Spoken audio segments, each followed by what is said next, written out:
All right, back at it again. Welcome to another episode of the Monday Report. It's T. You can find me at the Monday blog. Got Phil with me, the Fizzer. Got Cloud with me. Got Kane with me, KO4 TV. What's up with y'all? It was You good. know, Shit. I will say this because Phil said it last week. It's not KO4. It's supposed to be K4, but K4 just don't look K4. right.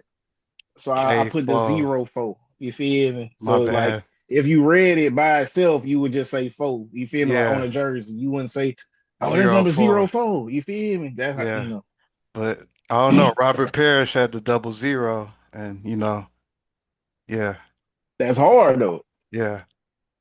I Yeah, like but all that. right, but all right. So we got several topics for y'all this week. We got some basketball to talk about. We got some music, some travel, nice opinion, interesting opinion, and a few quick headlines in the editorials. So gonna move on into the front page. So Jaden Ivey, raised some eyebrows recently because obviously he did something that a lot of people wouldn't do, and that's, jeopardize his career with some comments that he made on an Instagram live stream where he was questioning the NBA's decision to have Pride Days across the league.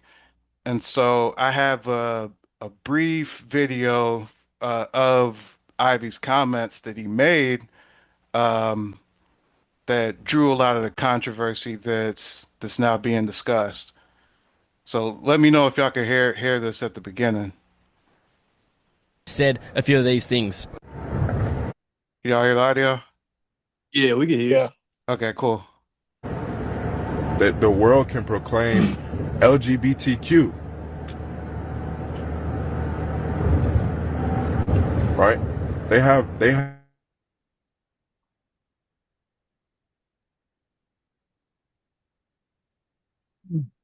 It went out, T.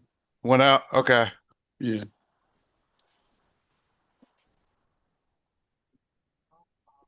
But man, I think I got a gist of what he was trying to say while you to celebrate unrighteousness. get all of that taken care of, man. I think um I think his stance was one of like he came from a very like honest place. But I think that when the people that are paying you are like when they're aligned in a particular direction, the only thing that they can do is protect who's giving them money. You feel what I'm saying? So it's easy to cut bait with a guy who a lot of people were saying stuff like he's not a good player or he wasn't a top five worthy pick, bro. He was averaging 17 points a game his first 3 seasons in the league and then got hurt. Yeah. And that probably, led to him finding himself because he was saying that he was like, man, when I first got in the league, I was with the girls and I was out in the club, you know what I'm saying? And yeah, you was doing your thing. You got hurt. You had some time to reflect, and I think that like led to him becoming more of like a Bible thumper. You know what I'm Okay. Let saying? let me. I got the audio again, I, and you can continue. cool. Just have like 3 minutes. Can Yeah, y'all hear it? That the world can yeah. proclaim Okay. LGBTQ, right? They proclaim Pride Month and the NBA. They proclaim it. They show it to the world. They say come join us for Pride Month Yeah, I to think it went celebrate out again. unrighteousness. Okay, there you I go. hear it. They proclaim it. It ain't stop on my end. They proclaim it on the billboards. They proclaim it in the streets. unrighteousness. So how is it that one can't speak righteousness? How is it one that how are they to say that you man, this man is crazy? Don't we all, doesn't even the world make judgments on certain things?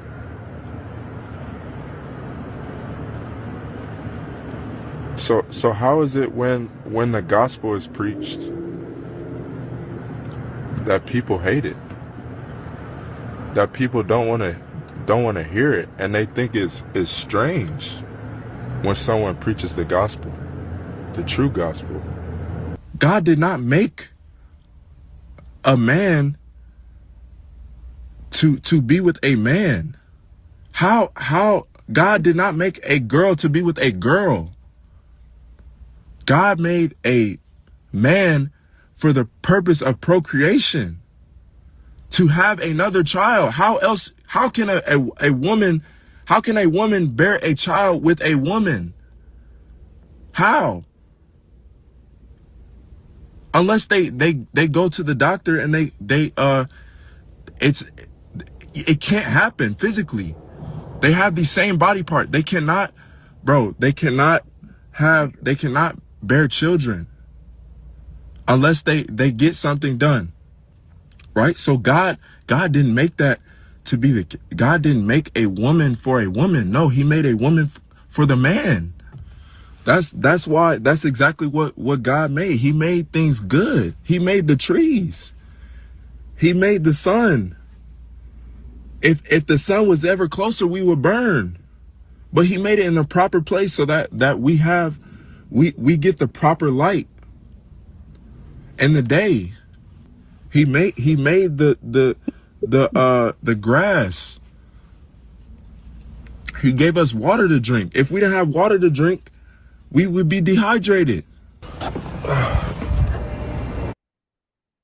All right, so that's what he was on, kind of going to what you were saying, Phil, about him becoming a little bit more in tune with God, throughout his career, yeah.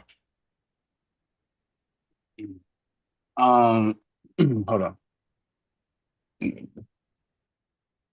But man, I think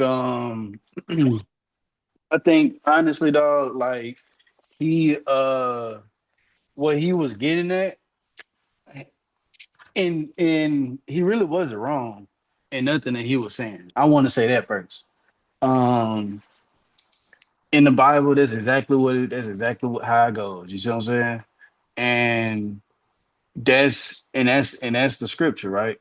But I think that when guys are very new to finding themselves in the faith, they kind of like push it onto others.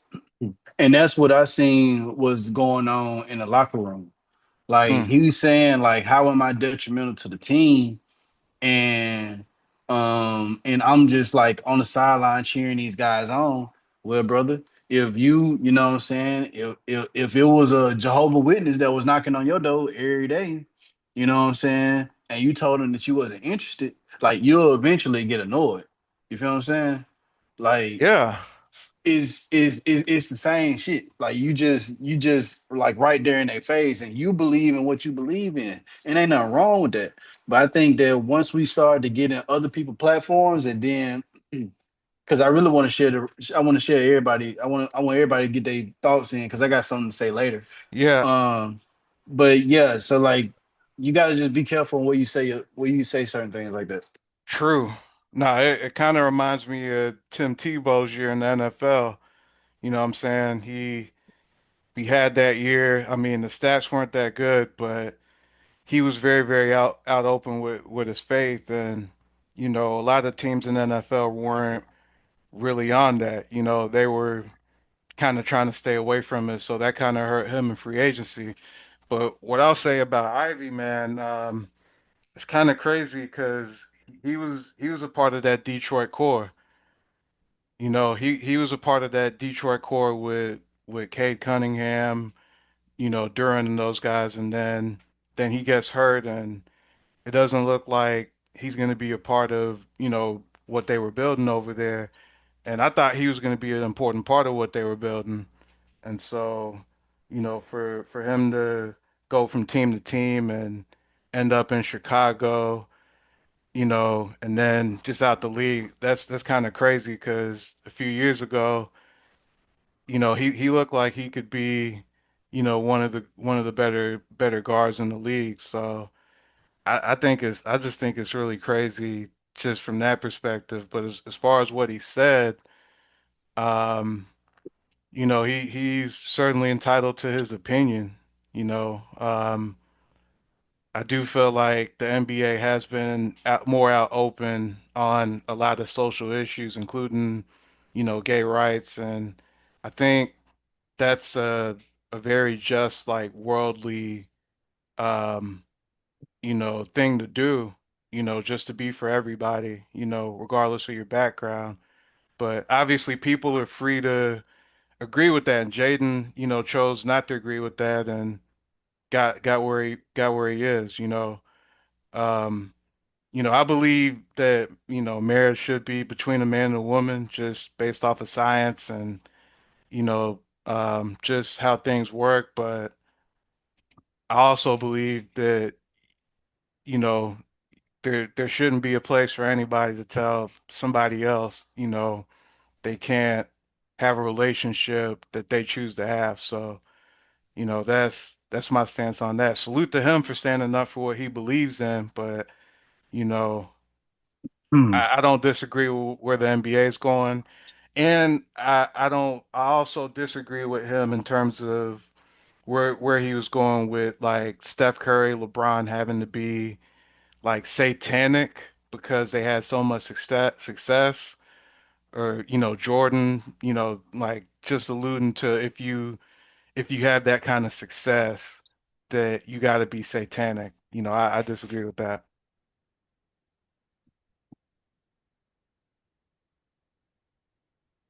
That's my take. I mean, Yeah. Man, I think the what we's really seeing at a bigger picture or from a deeper perspective, uh, like is that as we kind of go forward and this new world continues to be created, platforms will I mean corporations will have more authority over what you can and can't say on their platforms, true. on their servers. So this is just another representation, man. I personally think that the black man is the first man that they show like how they want to keep in line. Like a black man can't really be super intelligent. He can't be a revolutionary. He can't be over out like outwardly religious. Like he can't we can't like you can't dominate those lanes anymore and like that be like something that people know you by. You feel what I'm saying? Um they just like took that type of fervor out of us back in the 60s and the 70s. Um so I think, man, this is just another represent. I think this is just another show of that, right? Like yeah, him saying the stuff about Steph Curry and LeBron James and Michael Jordan. See, when you say stuff like that, you got to start proving it. Then you feel what I'm saying? Like we can't prove those things, so you shouldn't probably say them out loud. You feel me? But I think that a lot of this just comes from the fact that he got hurt, man. I don't think if he Yeah. gets hurt that any of this stuff like comes to light. You know what I mean? And like I said, bless him for being able to like stand up for what he believes in, right?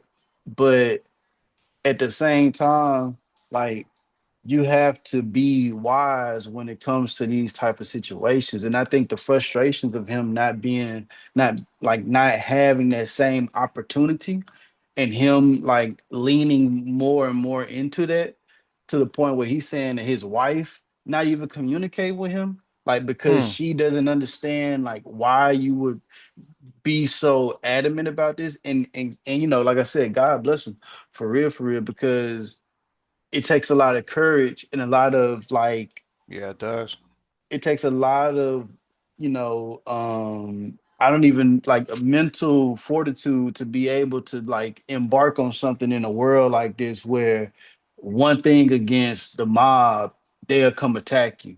You know what I'm saying? So, man, the best luck to him. He's a free agent still. He can probably get healthy and, make his way back on the team where, because he could do a PR campaign and apologize for what he said or whatever and Hmm. start to, kind of like put his career together where it ain't even about like, I get what he's saying about the ultra successful guys in the league. Yeah, it might be, that's up for debate, really, right? But from the business side of it, if you stay in the league for 10 years, bro, you straight.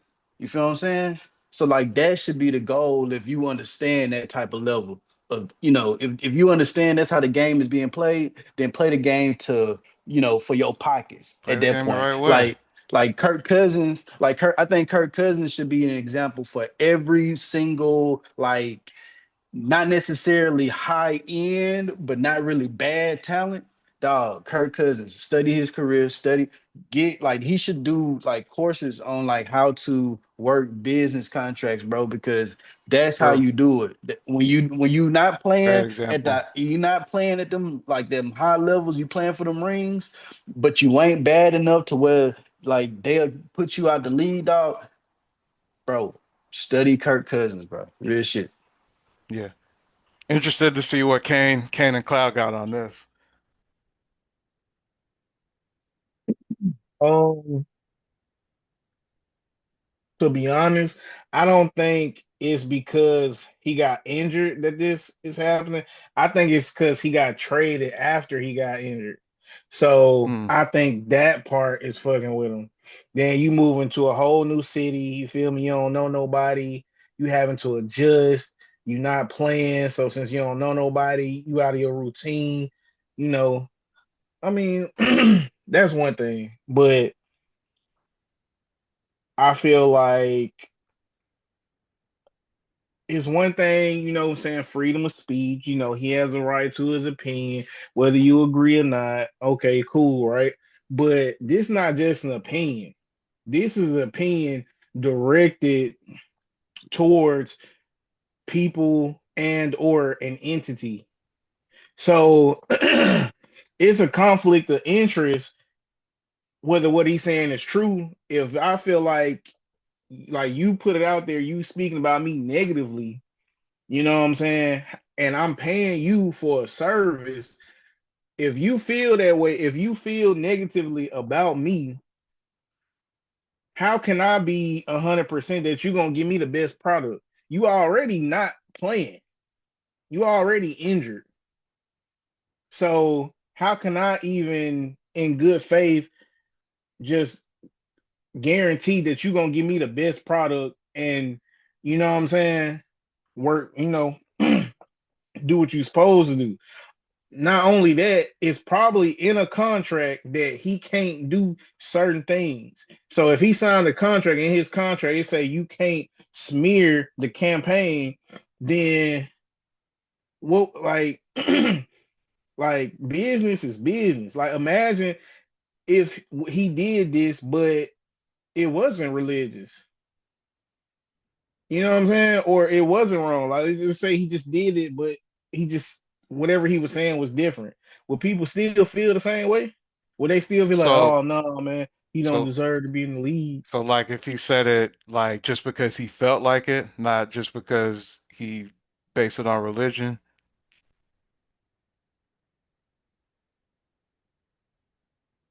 Right. Like like if Yeah. he just if he like if it wasn't religious or whatever, because people saying like, oh, so since he like spoke his religious beliefs, he is getting cast away. That's not what exactly what happened. He did speak his mind, but he spoke his mind like negatively or one way or another about the company he works for. If at any job, if you could be at the workplace, you ain't even gotta be online. You think you gonna be working there after you go on the news and talk crazy about your job?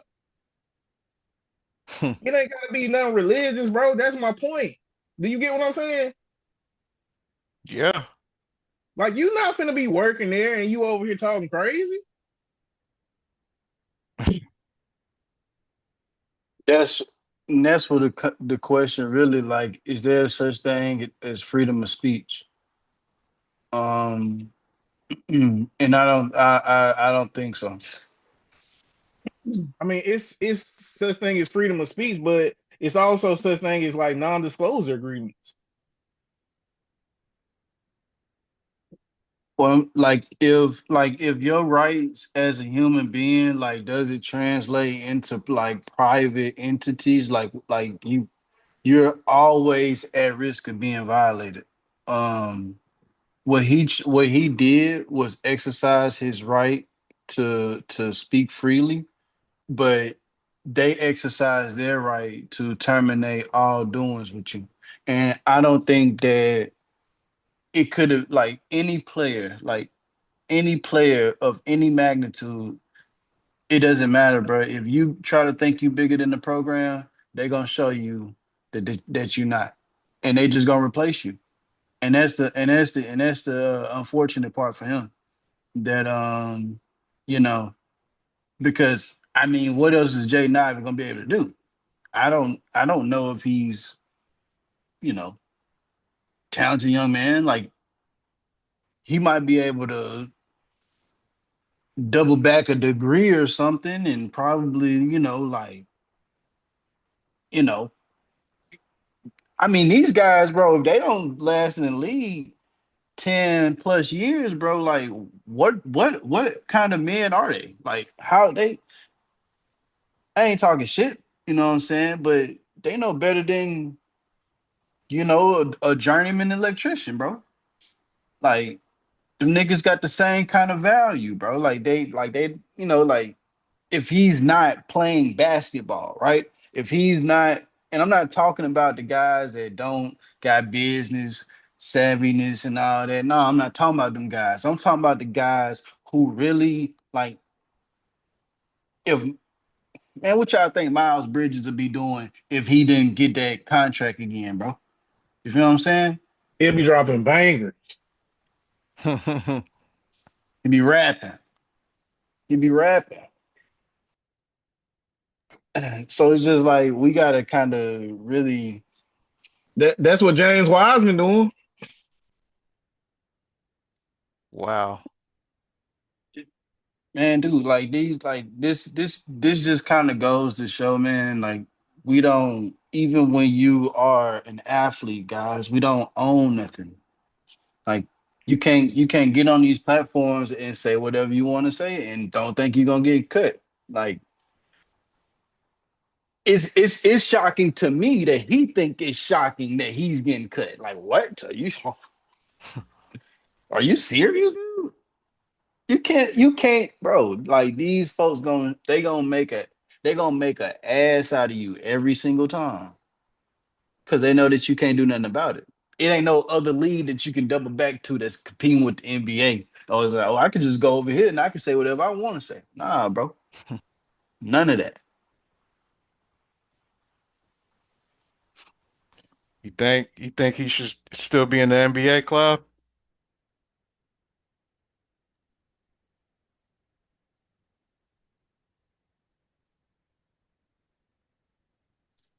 Sense. Can you? It doesn't make any sense in its absoluteness for an employee to criticize the employer and still expect to be employed. So from just that basic um, understanding of how business works, that's not going to happen. And Kane really in his elaboration or summation of the events, he elaborated that quite clear. You know what I'm saying? That's exactly what the guy did. Now, a lot of people are speculating as to, oh man, this guy just messed up his whole career. But in essence, he's played about a year and a half on a 3-year salary and has gained about 30 plus $1 million, maybe about 22 of that after taxes. Um, Yeah. he's come up. So when you double back on the second part of Phil's answer as to what does he do next, when you've had vets like Iguodala come through and whatnot, and guys like Kwame Brown, although a bust, guys who've made sound financial decisions, Iman Shumpert, things like that. I'm pretty sure how guys have been more friendly throughout the league. It's more of a brotherhood, it seems, than it ever was. Yeah. Um, I'm pretty sure that guys are more business savvy than they once were, but it's a known fact that in its entirety, the league doesn't really produce business savvy players. You know what I'm saying? That's why the league works. You know what I'm saying? But I will say though, um, Anthony Edwards made a anti-LGBTQ comment this year and was just fined 40K for it, and he had to Yeah. take the post down. And so the guy does have a point in bringing him up, but that there's nothing positive that's gonna come from the actions that he's doing, man. I mean, it may not be as political, or it might be just as political as what Kaepernick did. And look at how hard Kaepernick tried to get back in the league. He Yeah. probably still could play right now, and he's not going to get a shot. You feel me? So, Hmm. man, that's all I'll say to that. Yeah. End it on that. I I, don't know. That was 10 years ago, bro. And that man could still play right now. He ain't gonna get a shot though. T.O. could play right now too. You feel me? He run a 4.5, but that ain't got nothing to do with this. You feel me? That's yeah. true. No, I think freedom of speech is some like I kind of hear it a lot like when they talk about situations where athletes get in trouble and it's like if you're like very talented, they'll find a way to keep you on the roster no matter what kind of trouble you get into. But, if you're not really doing anything for the team, yeah, they have no problems parting ways.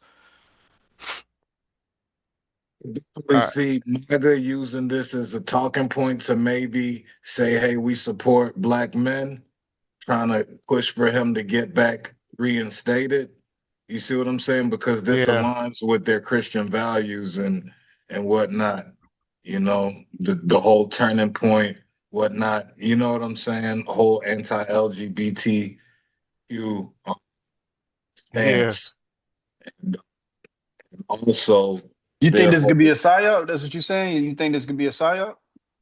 No, I could see, it's just with the whole plan to divert attention away from the progress in Epstein, the uncovering of the Epstein files. I think that MAGA's doing anything that they can. So, I mean, like for example, Nicki Minaj and what she did was a whole smoke screen. You see what I'm saying? They're real good at these smoke screens and certain times. I don't know. I Hmm. don't really think we've heard the end of this. You know what I Yeah. mean? Given the times, definitely right to be suspicious. And with the war, Yeah, I could definitely see them bring this up later as a smoke screen. for sure. And he's also in an interracial marriage as well. His wife is white. So Oh, I didn't know oh that. man. I just knew his mom's the Notre Dame coach. Yeah, all I know is Robert Griffin, man, started going in on stuff like this, man, and he's back on TV. So that's all I'm saying, man. Yeah. Good, Ken.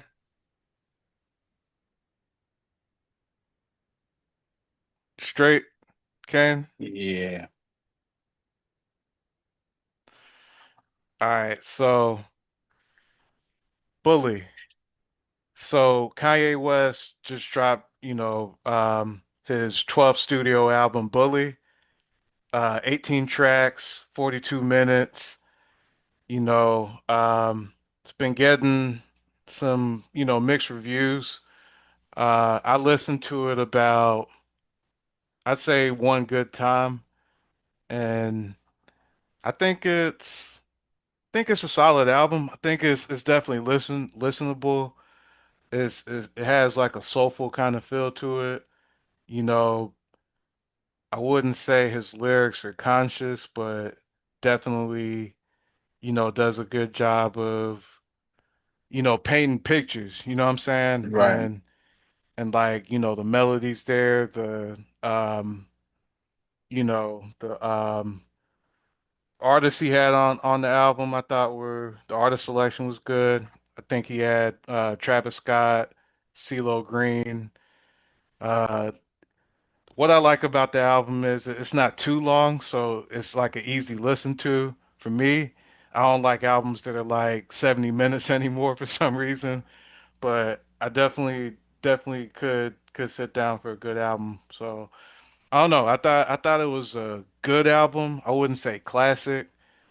What do you think, Kane? Like, what do you think about this album? You think this is some of Kanye's best work, or you think it's kind of average compared to, what we've seen from him? Cause I don't know, like it kind of reminds me of the Life of Pablo a little bit, just like the sound feel I get from it.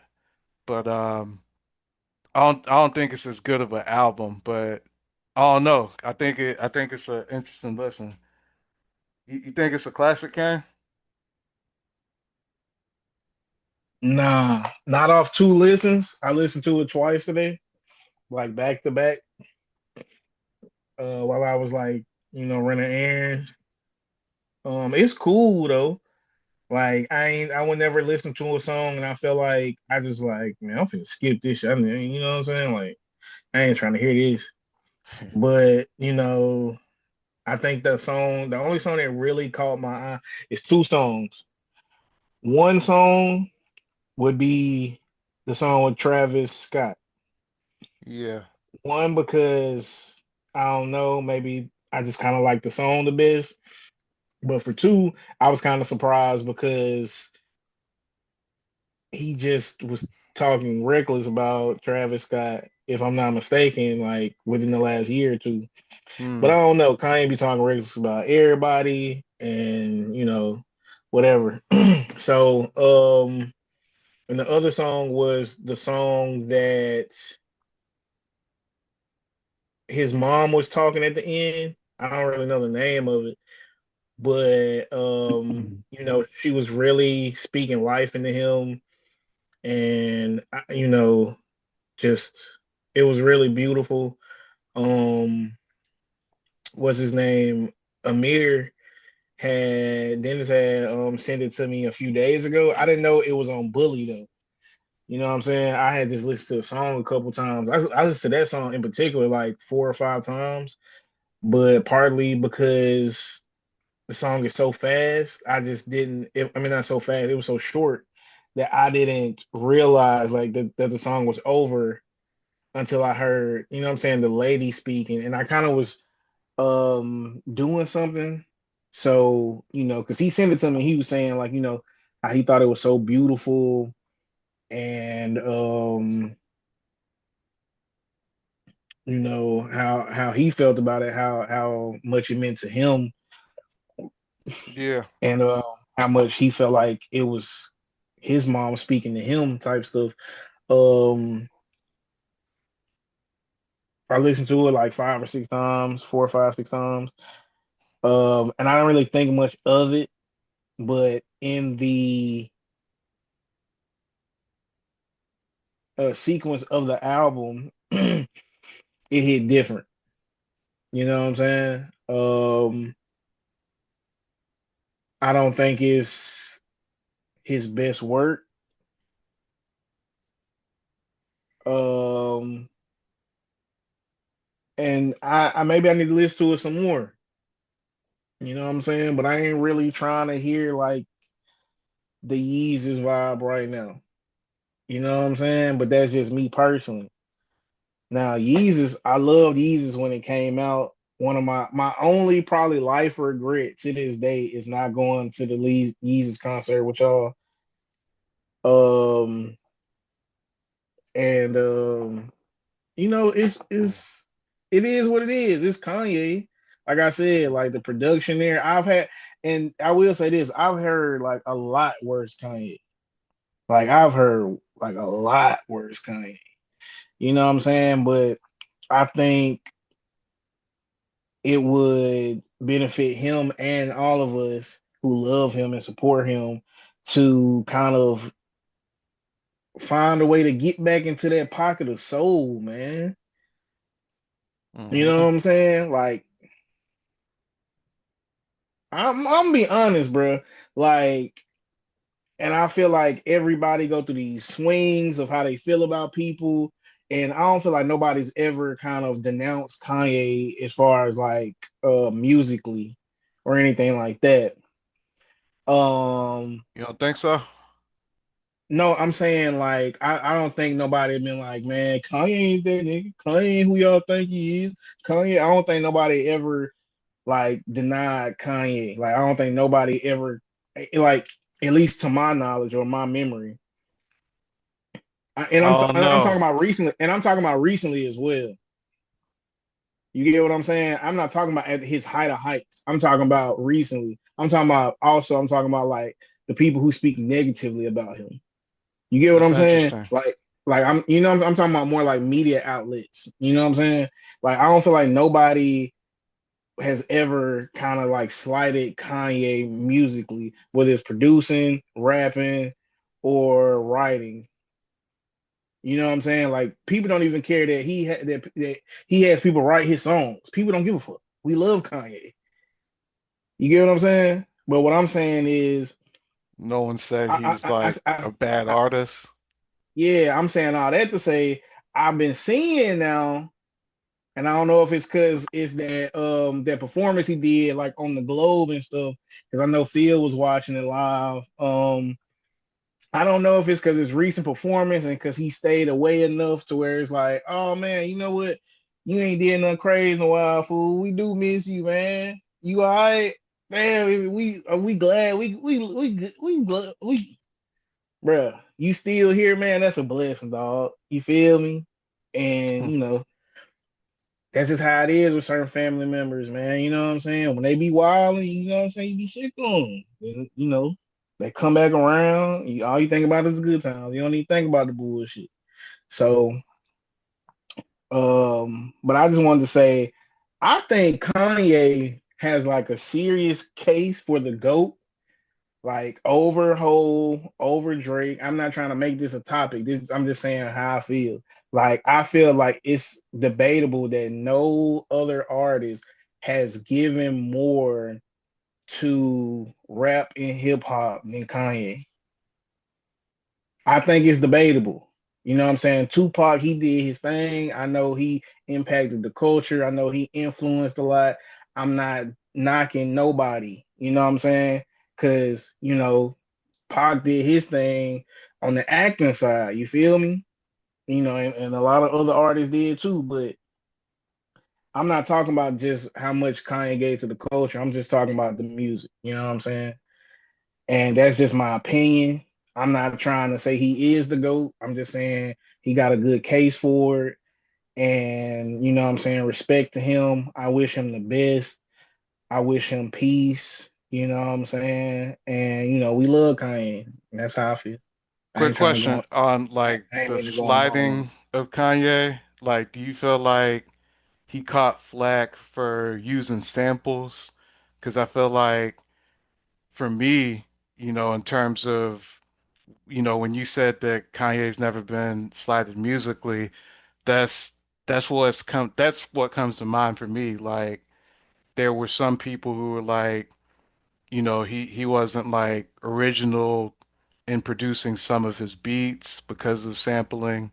I've heard that before, and there's been legal battles that you know he's had to have, and so I know that that's at least a thing. You know what I'm saying?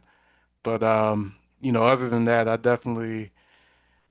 definitely agree. I think he's one of the most impactful, rap artists of our generation for sure. Um, Phil, did you hear the album? Yes, I did. And I've listened to about 8 or 9 times since I first heard it. I like it. I think it was refreshing. It was more of like it kind of was the blend. I got a lot of what I've always heard in Kanye's music in this album. Some songs sound like they could have been on Yeezus. Some songs sound like they could have been on Graduation. Some songs sound more so like they could have been on his latest albums. You know what I Mm-hmm. mean? And it just feels like that this one is not really like one of the best ones and it's not one of the worst ones, but it can be appreciated. Or to me, I appreciate it because of like what you were saying, Tom, of like some of the messages that were being painted, Yeah, um, that were being expressed on the album. I think that's kind of like what the world need right now, like songs like all the love, you know what I yeah, mean, like highs and lows. Like it's a lot of songs that I listen yeah, to on there that I really just rock with. I don't think I've heard a bad song on there that I've listened to, but yeah. I think it's more so like what kind of music are you looking for right now in 2026? Like if you looking for like the Kanye graduation bars, they not on there. Like them, that type of sound is not on here. But if you're looking for Hmm. like songs, I mean, just something that you can kind of just like turn this on and just ride to, and like it doesn't feel like it's like you said, Tom, but like it doesn't feel like it's taking a part of your day to fucking Yeah, finish this album. You know what I mean? Like you could just, I mean, you could be in traffic and you could run it once or twice, like depending on what city that you live in, right? yeah, yeah, And I think that it goes well with the rest of the catalog. So like if I just put Bully in and make it stand alone, like it's probably like not touching top five. And I don't think it ever could, hmm, right? But if I put it with the collection, it just shows like how much more somebody can still sounds the same, but like still kind of add to what they've already done with their catalog. yeah. It It- feels like a progression from where right, yeah. And I've been kind of surprised about Kanye because I felt like he wasn't like the same artist he was like in the early 2010s. Like you could say from like the mid 2010s to like the early 2020s. right. He wasn't like one of the top artists in hip hop. I would argue that. But I feel like this album kind of feels like he's going kind of back to those like early Kanye vibes. You know what I'm saying? And I don't know. Definitely something to look for, as far as like how much this album sells, how well this album's received. My favorite song on it, is probably Preacher Man. You know, I I like Preacher Man. yeah, I like the vibes on that. But there's definitely like a few of them on the album for sure. Whatever works. Damn. Yeah, Preacher Man. The Last Breath is a vibe. Like I don't know yeah, what they saying half the time. I need to get this translation, but yo, that yeah, shit is that shit yeah, is a vibe, bro. And I'm yeah, like, I mean, it just to me it just works with what's going on in the world right now. yeah. It, Like it's it's kind definitely a vibe. Yeah. But how do you feel about songs like that and in the context of hip hop?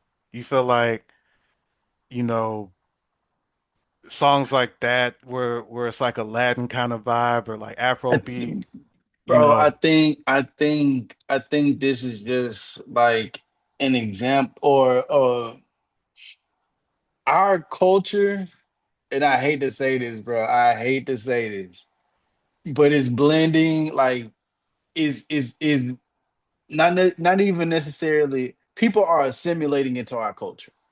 yeah, So when they assimilate into our culture and they have dollars as well, you kind of gotta like cater to that. You yeah, dig what I'm saying? yeah, Like, and shout out to all the Hispanic brothers and sisters around the world. But it was a lot of Hispanics at the LA show when they showed the crowd. Like yeah, it was a lot of Hispanics. And he had just did another show in Mexico City. He always do shows in Mexico City.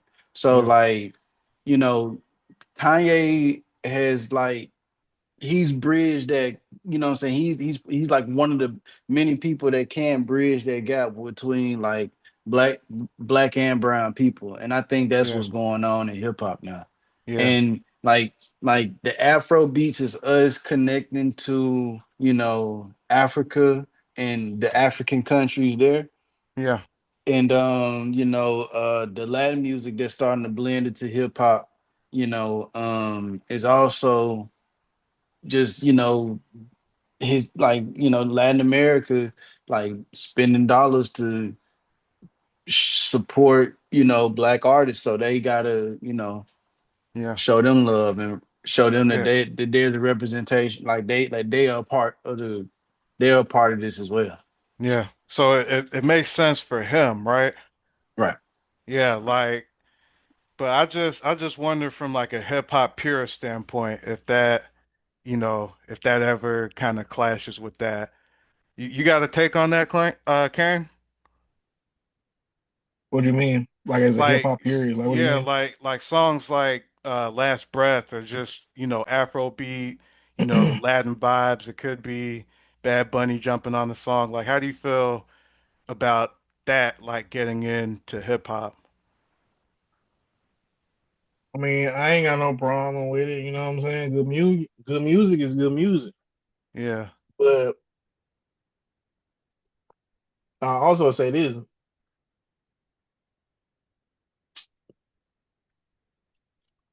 read the room. Hmm, hmm, hmm. Hold on, let me put the camera on right quick when I say this. Read the room, right? Because I would think of myself as a fan of Burner Boy, right? Right. And I didn't take this serious, but I can see how people would take it serious when you say Americans or maybe Black Americans have no culture. But when I see you in a little clip or behind the scenes of one of your videos, and maybe you just out and about, maybe maybe you doing your thing, doing something else, but I see you in a big stupid jersey and it's retro. You know what I'm saying? You in baggy jeans, you dressing like somebody in 2003. Tim's on or some type of boots that look like, you know what I'm saying? That, you know what I'm saying? Like, and like I said, I didn't take offense to it, or nothing like that. But when you say, having to accept this and accept that, and, the intersectionality of things, I'm just don't do stuff like that, man. Just don't do stuff like that. Just make the music, bring your sauce over here. You know what I'm saying? Let it drip. You know what I'm saying? Take some of this, you know what I'm saying? Not everything, you know what I'm saying? Take just a little bit now. You know what I'm saying? Back with you. You know what I'm saying? Even though we giving you the money or whatever in the life, because the rules is different in different countries. So you might be able to live different here. You making good money here in a country that's, you know what I'm saying, let you be more free. So, you know what I'm saying? I ain't saying it what's the even exchange or not, but come on now. Yeah, I dig it. I, I think Cloud was good on that. So I'm just gonna start off on the next topic by asking him. All right, so we're now in a new season. You know, a lot of different albums been dropping. We just talked about Bully, you know, that was just dropped by Kanye. Central C dropped I want to say a EP. It was like a 7 track EP. You know, not too bad. Quad, who you know may or may not be here later. You know, he put us on a few albums. So one of them was this El Mean album. You know, pretty smooth. Um, you know, not something I would have picked out, you know, just looking at my iTunes. So I appreciate, you know, just the new vibe. Um, so Cloud, you know, what you been listening to, man?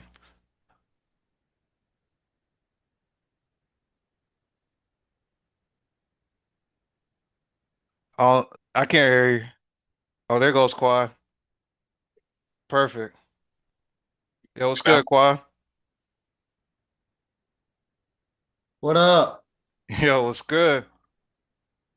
Glad you made it, man. Me too. So we're in the middle of talking about music. So we actually just reviewed Bully. And so since you know, I was about to ask Cloud, you know, what he's been streaming, and you know, he hasn't had to take in a minute, so you know, he could start us off. But you know, if you wanna jump in afterwards and you know, kind of give your take on Bully, you know that you know we could go from there. You know, if Cloud feels like going still,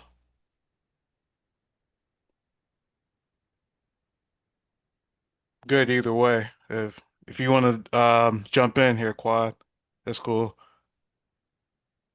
So we talking about Bully? Yeah, so what'd you think about that album? You know, have you listened to it? Oh yeah. So my initial listen, I was like, oh, this is so-so. Um, Nothing really, I guess, struck my interest, but on second and third listen, I was very intrigued by a few of the songs and some of his, I think there's some of his best samples he's ever done. Um, Let me look at the track list real quick so I can remember which ones. Yeah, I got it up on the screen. Like I wish I freaking like knew more about the songs. Maybe listening to it while I was running errands wasn't such a good idea. Cause I didn't get like vibes or intrigue by the music. It was just kind of playing. So maybe I need to listen to it more. But go ahead, Quad. Yeah, I mean, I basically had the same thoughts you had about that, and I don't know. I feel like listening to music is if you're going into an album that you really want to, um, I guess dissect, you have to be in a space where you can actually do that. Um, and it didn't click for me until like I went to the gym and I was like, let me put the bully on. Let me see what it's talking about again because I think we were texting about it, and and that's when I like kind of picked up on like a lot of the samples, um, and there were just some like really nice features in there that I was excited about. Like I think all the Andre Trotman features are phenomenal.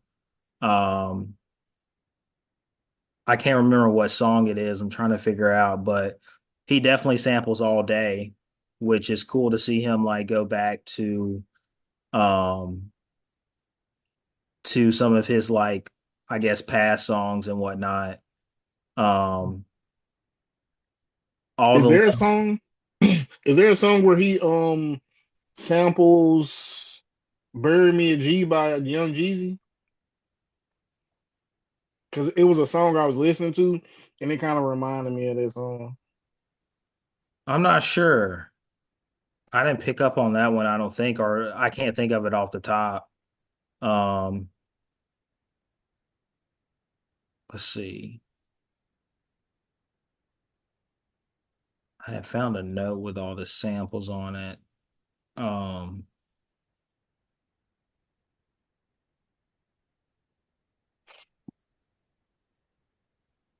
but Punch Drunk was one of my favorite songs. I, Um, that was a good song. that's the one I go back to a lot. Um,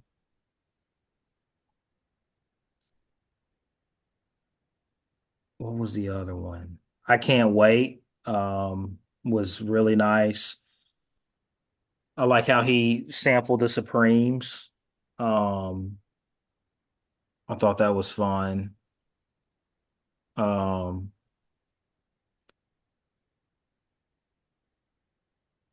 who is I can't remember who is Last Breath with. Is that with Travis Scott? That's with who's that? Peso Hey, Pluma? so that was a very interesting song. Yeah. The first couple listens, I was like, I don't know how I feel about this, but I recently listened to it earlier today actually, and I was like, this is nice. Yeah. Um, but yeah, overall, like I felt like I'd probably give it a 6 out of 10. So kind of average album, huh? Yeah, it definitely had some like high moments, but like there wasn't anything that I felt like was anything he has not done before, um, or he hasn't done. There were a lot of things that like. It was definitely his style of work, but there was nothing that like I was like, wow, this reminds me of what was that album with the orange cover? Um, The Life of Pablo? Life of Pablo. Yeah, that Um, the Life of Pablo yeah. and Yeezus. I feel like it was a good mixture of the two. Yeah. Um, but I didn't feel like this album was better than either one of those. Yeah. Now that's fair. I feel like Facts. that's kind of like our the consensus view. So how do you feel about that Last Breath song? Like in terms of just that like Latin vibe, coming into hip hop, and just like Afrobeat coming into hip hop. That was just something we were talking about right before you got on. So what's your take on that style in hip hop? I think it's great when it's done right. I think that there's a lot of instances where uh some people, I guess, experiment with it or try it out, and it doesn't go exactly how I thought that it would go.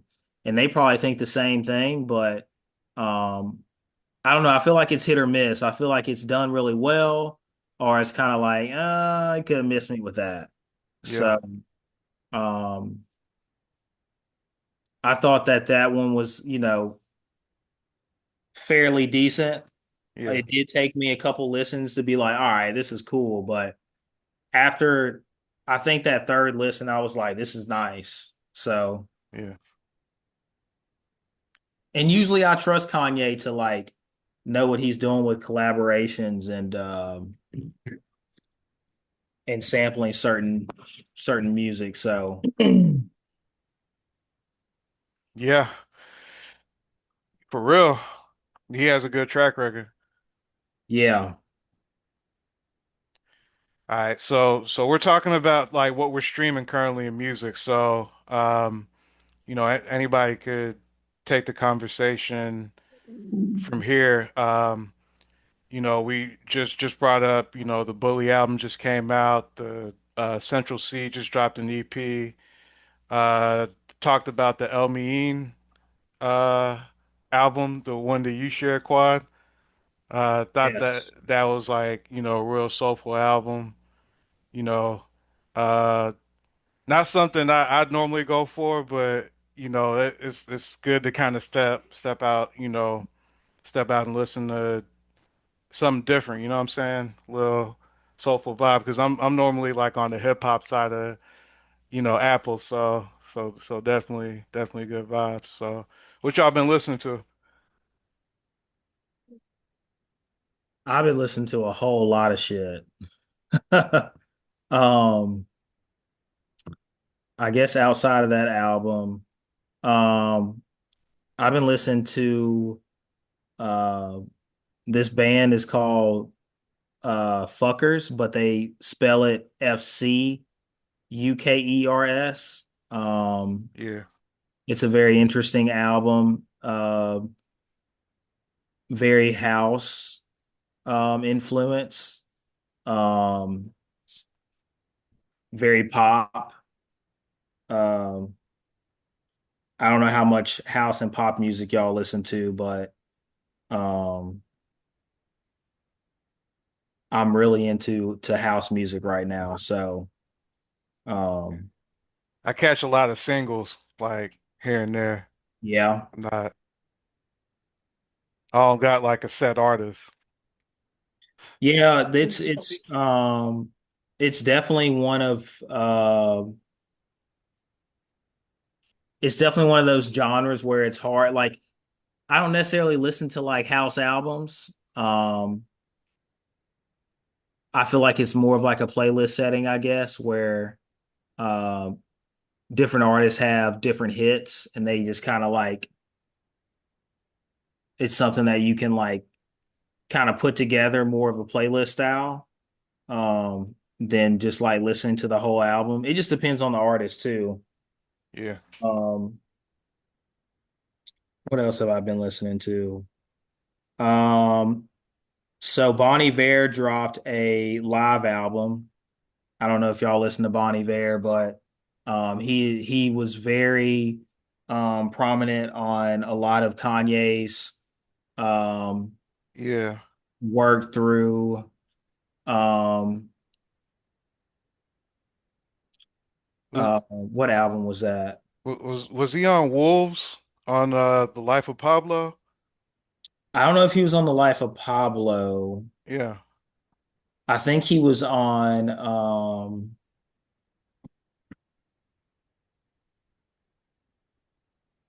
what's the name of that album? He was on My Beautiful Dark Twisted Fantasy. Yeah. Um I can't remember what song it is. He's like, I'm up in the woods. I'm down on my mind. Yeah. Vaguely remember. Yeah. Um, I started listening to Bonnie Bear because he started appearing on Kanye's work. And ever since then, I've just been kind of hooked on his style of music. So he dropped a live album Friday of like some of his like hit songs from a lot of his tours, and I've been hooked to it. It's just it's so good. Yeah. Yeah, I'm not tapped in, but I hear Boney Bear got quite the following. Yeah, Yeah. very very talented. Yeah. Been listening to This Music May Contain Hope by Ray. Um, she's an up and coming artist. I think she performed at the Grammys last year. Um, let's see. I listen to like so it's tough because I don't really have any like set genres I listen to. I'm just constantly listening to new albums every single Friday, like no matter what genre. Like I'm just flying through them. Some albums I'll listen to more than once. Some albums um, are a one time deal for me. Um, but some of them will stick. It just really depends on what artist it is. Like I'll Yeah, probably be listening to that Fuckers album for a long time.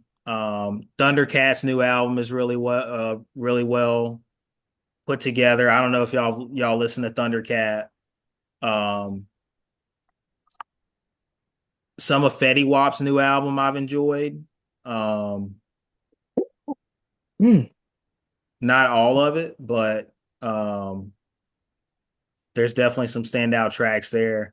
I guess I need to listen to Central C's album. I don't necessarily like to listen to I don't find myself listening to London rappers, but I listen to a lot of London R&B artists.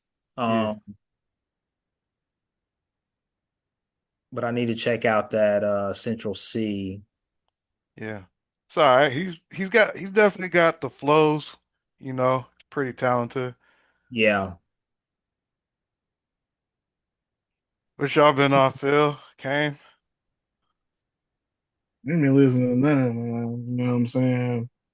I hear new music when I hear other people, like when I hear it or other people mention it. Oftentimes when I'm hearing new music, it's on SoundCloud, so it'll be like by like on a song by song basis. Um, yeah, I mean, Is that like more like regional artist or no, it's just like whatever I'm listening to, SoundCloud will play something they feel like is similar or something I might like. yeah, And most times when I'm listening to SoundCloud, I don't really have like I'm doing something, so my hands ain't really free. So I often listen to there's a lot of the music before I skip, before I, you know what I'm saying, or play my yeah, own music in. So yeah. Dig it. About you, Phil? Um, I haven't been able to like just explore with music like as much as I was when I was driving a lot more like to and from work. But yeah, I've been listening to a lot of house music. A lot of like 90s house music. Before that I was listening to a bunch of Cleo Soul. Just kind of finding like kind of going off the beaten path of just hip hop and R&B that I've always listened to. Like, of course, I still mix some of that stuff in, but just been trying to expand my horizons when it comes to different genres of music. But house music has been something that I've been like if I'm just like kind of just want to go through my day, like if I want to clean the house or I even want to just, make it through traffic, I like it's not really like a specific album that I listen to. Like I'll just let my YouTube music algorithm kind of go. I'll pick a song and then let it go from there. Yeah, And about after the fifth or sixth song, I probably don't know it anyway. So that's kind of like how I add to my playlist from there. yeah. Definitely has like a multiple kind of effect. Just having it on shuffle like that. All right, so let's see what we got next. So it's spring now. I follow this blog called The Discoverer that does a lot of like travel reviews, a lot of lists, what city you should travel to this season, you know, what you should pack if you go this destination. And I'm really glad that Quad is here because I know, he's, super well traveled and, I'm definitely interested to hear his opinion on this, but what city do y'all believe has the best food? So, the Discoverer listed like five underrated food cities in the U.S. It listed Minneapolis because Minneapolis is a melting pot, has a lot of like immigrants from Somalia, Asia, Argentina. So they got like a lot of different restaurants there. And so, definitely a spot to check out. Burlington, Vermont was listed because of their breweries. A lot of restaurants around the sort of, craft beer theme. Scottsdale, Arizona, for their like Southwest grills. A lot of places with good street tacos, things like that. Columbus, Ohio, good variety out there. They have like a notable like pizza spot where, people go and, hang out during, football season and other times of the year. Then Greenville, South Carolina was listed because of their barbecue scene.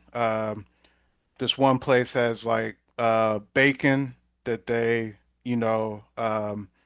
market regionally there. So those are just a few cities that are on the radar of this blog, but for just like the larger question of what city has the best food, for me, in terms of like the places I've been, I'd have to say Nashville. Nashville or like Washington, D.C. probably has like, the best food scene in terms of the places I've been. Just like a good mix of like, locally developed restaurants and, different chain restaurants you find elsewhere in both of these places. Lots of steakhouses, good seafood, um, good ethnic options. You want Chinese, you could find it. Um, so so those are my top two. If I had to pick one, I'd probably go with Nashville just because, I just really had a good time there with restaurants. Um, so that's my pick. Any takes on this? Oh yeah. Um, hmm. New What? Orleans is definitely there for me. Um,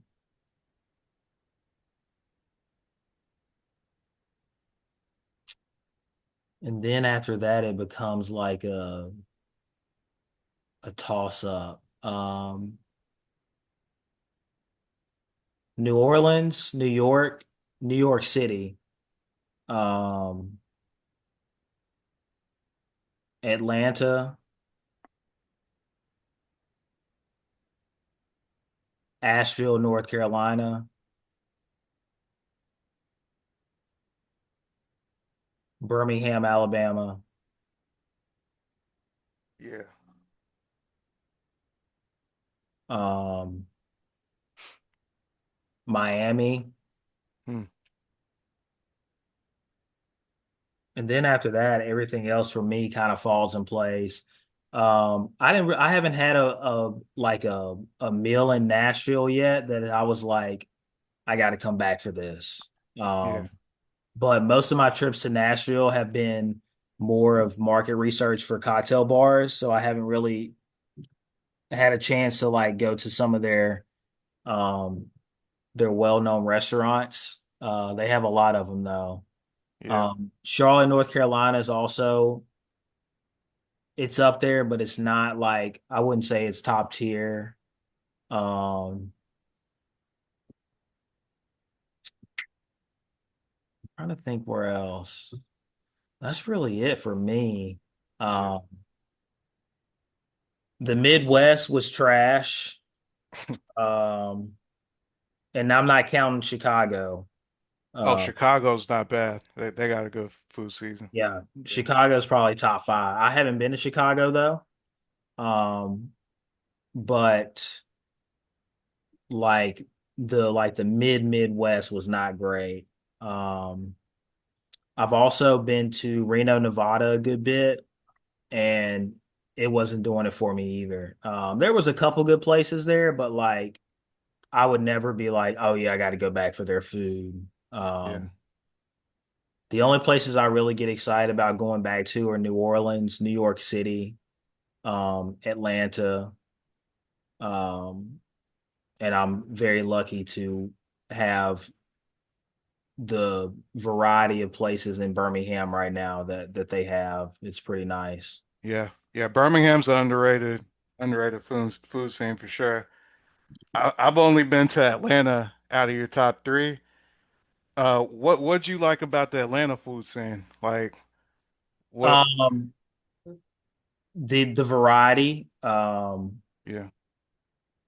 Uh, there's um there's a place there called Ruchi, and it's Bangladesh food, and it's some of the best food I've ever had in my life.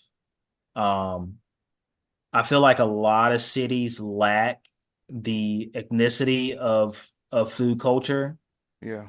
or they're just not doing it right. So like for me, Atlanta has capitalized on, especially for a southern city, having excellent, like just diverse cuisine. I feel Yeah. like a lot of places miss the mark on that. Um, I've had excellent Persian food there, Bangladesh, Indian, um, traditional Southern soul food. Yeah. Um, what else have I had there? Italian food, Mexican food, like yeah, it's just super super diverse there when it comes to like, having different cultures there. Um and it being like real authentic. I feel like a lot of places are not authentic as they should be when it comes to like different ethnic food. So Yeah. I think Atlanta does it right. I recently I've seen a lot of people shitting on Atlanta's food scene, Yeah. and I'm The just like, yeah, the Keith Lee, was it Keith Lee when yeah, he went there? probably. Yeah. But I'm just like, a lot of y'all are not going to the right place, and a lot of y'all don't know how to like figure out where you should be dining to get like elite experiences when it comes to like um dining in. But yeah, I've seen a lot of Atlanta hate. I just don't understand because like I've had some just absolutely incredible food there. Um and I've had some good food in Nashville. Um I don't think the culturally the scene is where Atlanta is. I don't expect it to Uh-huh. be. Um I think Charlotte and Nashville are very um you could compare the two. Yeah. Um I can see that. Yeah. I think that Miami was great. I had some really good Turkish food there. There was another place I wanted to go when I was down there, but they were closed on Tuesdays. Um, Tampa Bay had some, in St. Pete, Florida had some really good food too. Yeah. Um, I just been to Orlando and Fort Lauderdale, so hadn't seen the Tampa Miami part. Tampa and Miami are it's nice. Yeah. I want to go to Orlando, but nothing beats out of all those things though, nothing beats New Orleans. New Got Orleans is just one of a kind. got to From experience it. from the hospitality to the originality and how they do things, they stick to like the recipes that they grew up on, and you can tell. And you gotta like Cajun and Creole food, but like it's very, very good. Have y'all been to New Orleans, Canterville, or is New Orleans in y'all's, top in terms of cities with the best food? Heard Nah, I about. I ain't ain't. been to many places. I heard about. My mom used to. She always talks about New Orleans food, man. Yeah. Man, I got some real good food. In Pensacola. Always wanted to go Like down there. I went to an Irish pub and probably the best steak that I ever had in my life was there. And then I had some shepherd's pie that was there too. It was probably just that place. But that was like that was and I went to another spot, a Chili's there, that was pretty good. And I was like, this I can see myself getting fat here. But nah, New York, New York was I really enjoyed the food in New York. I enjoyed the food when I've never had a bad meal in Atlanta at all. Hmm. Like now that I think about it. I don't think I've ever had like even like just the basic stuff you can get. I don't think I ever really had a bad meal in Atlanta. So to hear that people been talking shit, like people talk shit about any and everything. You know what I mean? Whether Yeah. they done been there, whether they haven't been there, like people just go with whatever is you know, the collective consciousness is so easily swayed nowadays. It's just Yeah. but yeah, no, I just agree with y'all, man. I think it's really not like I don't think it's gonna be a whole bunch of different places that we gon' say. Um I'm I mean, living out here in Dallas yeah, and how's the food in Dallas? yeah, I'm living out here in Dallas and it's cool. You just gotta go to certain spots. Um yeah, you definitely gotta go to certain places. It's just a lot of the a lot of what's here started somewhere else too. Yeah. You know what I mean? Like the barbecue here is pretty good. I will say that the barbecue here is pretty dope. I hear that a lot. Yeah, the barbecue here is actually really, really good. It's a spot called Hutchins. That's I think that's probably the best brisket I've ever had in my life. Coming from there. So yeah, the barbecue is good. It's really like you can get good tacos here. You can get some really good tacos here. But they say that they're like you got to go closer to the border to get even better tacos. So it's like Dallas is good, but they always say like Houston food is better. So that's Hmm. why I didn't bring it up. Yeah. Yeah, I hadn't been to Houston. I want to see that. Me too. I really want to go to Austin, Texas. Sheesh. Austin, Texas is, um, I would say like Houston is probably more popular because of size, but for the food and beverage industry, Austin, Texas is like And super. live music. Yeah. And live music is like if you your favorite artist is gonna stop in Austin. I guarantee it. Yep. Like I thought they was gonna stop in Dallas. Nah, they'll skip Dallas and go straight to Austin. Real talk. They'll like nah for real. Like That's they'll skip crazy. Dallas on 35 and go straight to Austin, bro. They never miss Austin. Never miss Austin. Isn't that where South by Southwest is? Yeah, yeah, yeah. Got to make it They up. never they Yeah. never miss Austin, bro. They never miss Austin. Like every single artist that I was like, oh man, they coming here. Nah, they're gonna be in Austin. That's wild. Being where Uh, you're at, that's wild. I will say this though, as far as like the food stuff, Yeah. um, when I lived in Cali, it was some amazing food. The soul food out there was trash. Anything black folks like uh inspired or Awful. or you know what I'm saying? Like the best soul food I had out there was like Roscoe's chicken and waffles. Yeah. And it wasn't even all that. It was all right, Like, right? like no, it was really good for the area. Like, I could see how this would be famous. You know what I'm saying? And Yeah. on the West Coast, because any other place is bad. It's terrible. But what I'm saying is, your auntie Mike can make that Roscoe chicken and waffles, bro. Like, that's what I'm saying. Like, somebody who know what they're doing from the South. Like, you can take some good Southern food over there to the West Coast, man. You'll make a killing. But what I will say about living in Cali though, man, is like the fast food places are ass and they overpriced. Like 10 years ago, 2015, I went to McDonald's one time and they like the prices now. Crazy. Like a Mac chicken was like $2, $3. Like you feel me? Like small fry was like you like, bro, what? But and they were like rarely busy. Like the lines were never packed out like that. Because there's so many mom and pop restaurants or hole in the wall restaurants that serve food that are better.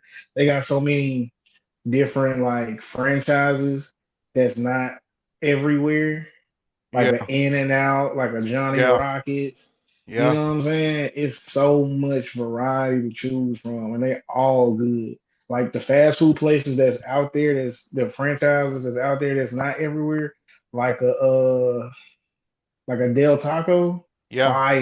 fire. But everything you can get here that's out there, like a Wendy's or a McDonald's, forget about it. Would you take In-N-Out over McDonald's? No, as a whole, no, because McDonald's has so much more to offer.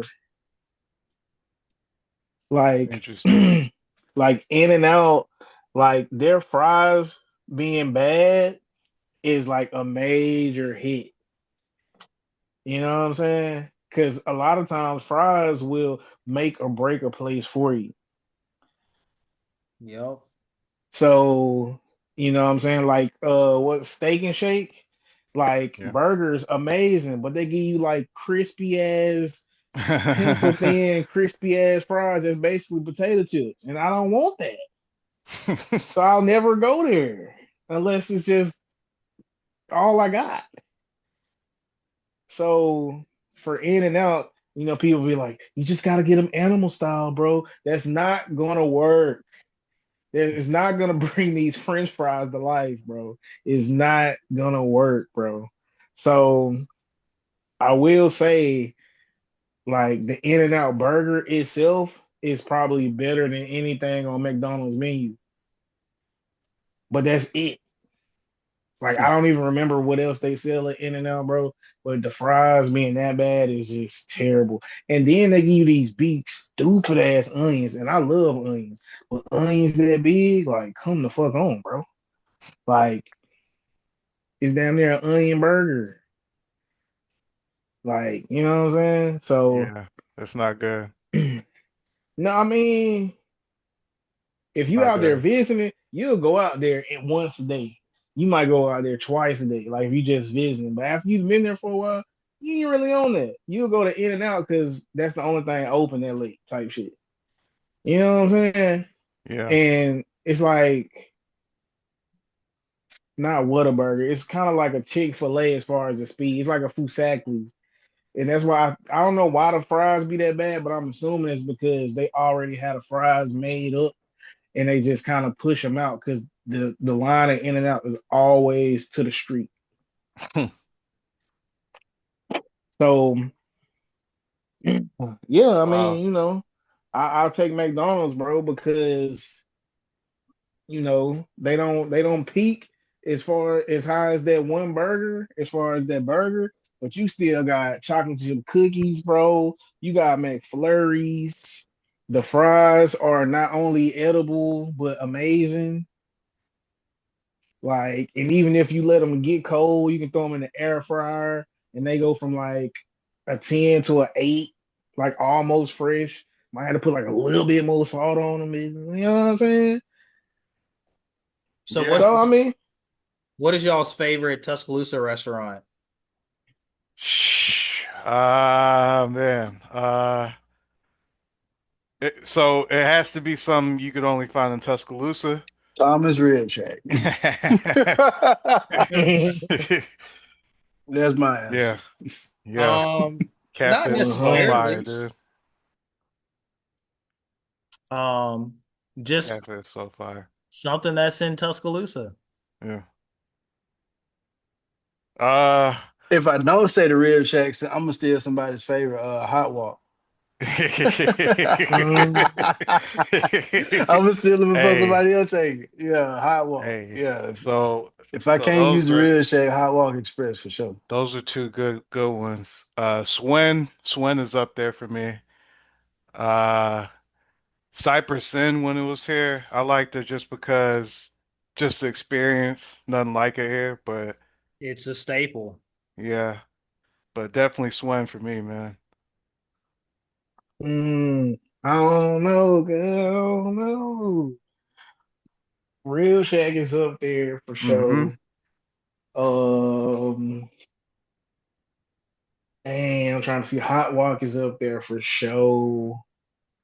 Dang, bro. I can't remember what I. Oh, I ain't gonna lie, bro. And Quad, you know what I'm saying? You gonna feel me on this one. I don't know where it's ranked, but Antojitos, And Escalis. Dojitos. There it is. You know what I'm saying? That's probably, That's the that's one up right there. there. I eat from them a lot. So That's the one. Still the best uh, tacos I've ever had. yeah. I mean, I don't know. They probably is the best tacos I ever had too, not gonna lie. But in Cali, bro, you can find some good tacos, bro. Like Oh stuff yeah, like that. that's a staple. Yeah, in Cali, bro, like the street tacos, like that's what put me on. Like when I ate Mexican food in Cali, I couldn't eat like Taco Casa and like Taco Bell the same no more. So when I found Antojitos, I was like, I found my people. That's You right. know what I'm saying? So If y'all ever come up to Birmingham, I'll have to take y'all to some of my spots. Oh, for hey, sure. it's a spot called Magic Walk. This girl I used to deal with put me on up there. Amazing. That's the first place I ever had lo mein at. Or is It's it lo called mein? what? Magic Walk? I haven't heard of that. Yeah, I don't know. I'll have to check that out. But yeah, they put me on the lo mein. I never got lo mein noodles until I had it from there. Like they lo mein better than like hot walk lo mein. Like no disrespect to hot walk. Damn. But hot walk lo mein, you can taste the other food. It's like when you cook chicken and fish grease. Like you know what I'm saying? Like you can taste it. Yeah. I don't know how to explain it. But I love hot walk. So no disrespect to them. Shout out to Fam, the guy at the register.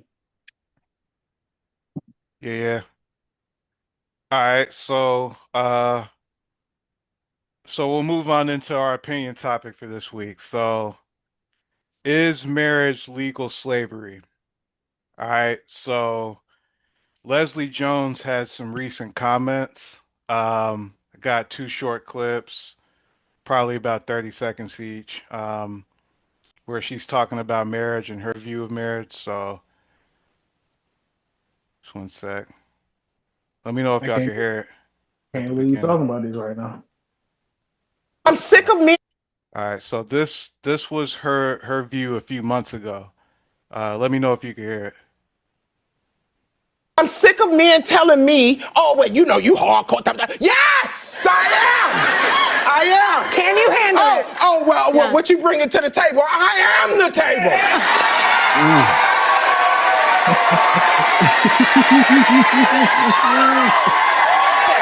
I don't understand why you wouldn't want a woman like me. I am successful. I am Right. rich. I can fight. Okay, so that was what she said a few months ago.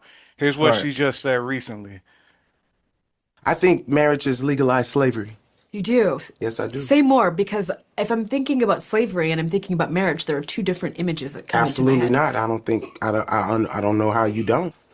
A man is if especially if he's expecting you to be a trad wife, he might as well pull out a whip and a Ooh. chain. Wow. So there are young people watching who might be wanting to get married. What would you say to them? Don't. Don't get married. No. Okay. All right, so my read on that is you could interpret that like multiple ways. like you could like take a more like she's just very kinky route and just say that she's into like, dominatrix, the 50 Shades of Grey type Polyamorous. thing. So you say what? She might be a polyamorous type of Yeah, relationship. yeah, like something like that going on. So I don't know if that's what she's on. But just focusing on just like the literal words of what she said. Um, I think that I disagree just because I feel like with marriage, it's pretty clear that you have two people who agree to get into it, right? In the very beginning.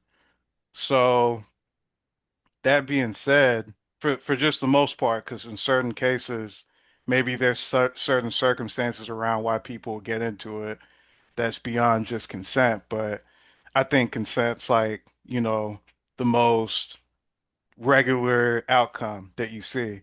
So I feel based on that marriage isn't legal slavery.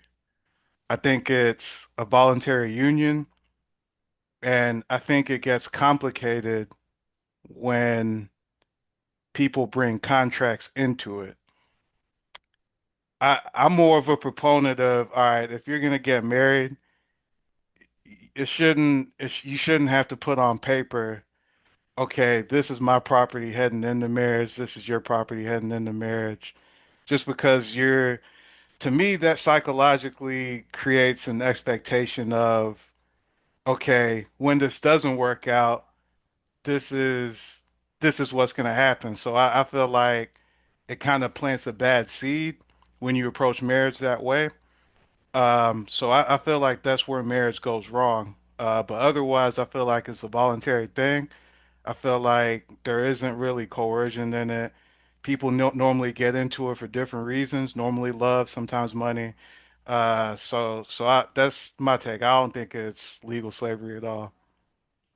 Um, what do y'all think about her comments? And I just kind just of I kind of was interested to see what Quad thought and Cloudy yeah. also. Um,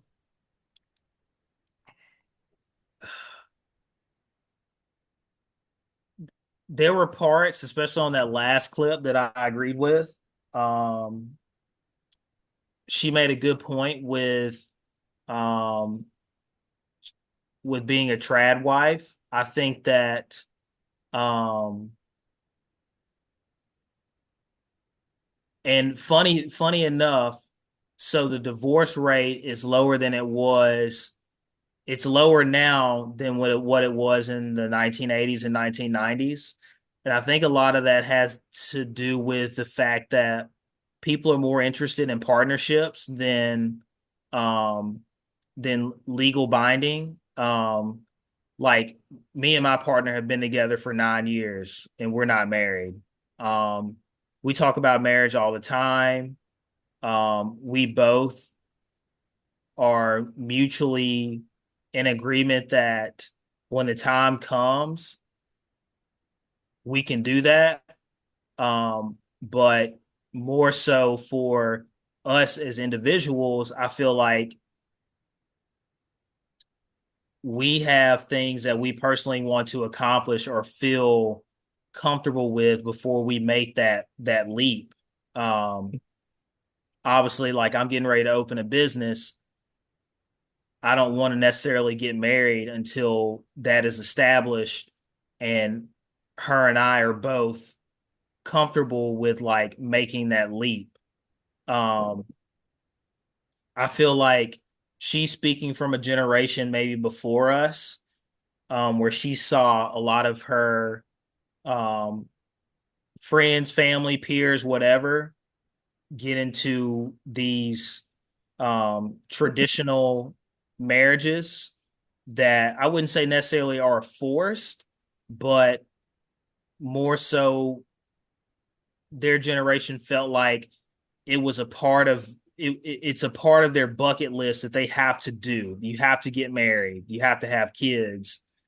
People less women are having kids now. Less people are getting married. Um, but at the same time, 39 to 41% of marriages end in divorce right now. So I feel like um it's really hard to dissect what she was necessarily saying in those clips because they were so small and she didn't really go into any type of like explanation on what she really meant by it. Um Obviously she was speaking from a woman's perspective, and like I just said, like a lot of that has to do with women getting into toxic relationships with misogynistic men that they didn't necessarily see during, I guess, like the honeymoon phase. And then Yeah. that man gets comfortable, he shows his true colors.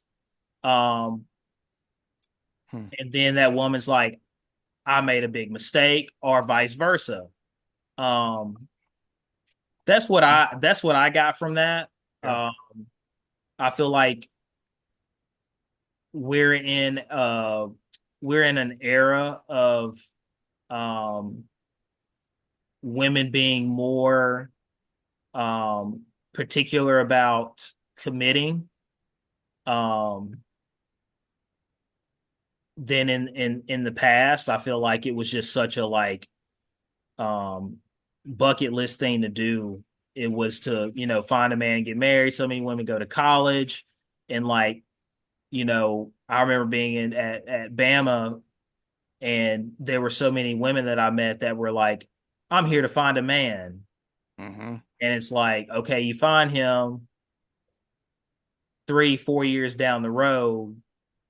I've seen a lot of them get into situations where they have to divorce that man because he wasn't what she thought he was gonna be. And that really leads back to her being it seems very passionate about the being a trad wife and whatnot. I Yeah. think a little bit of that has kind of resurfaced because of the political climate that we're in.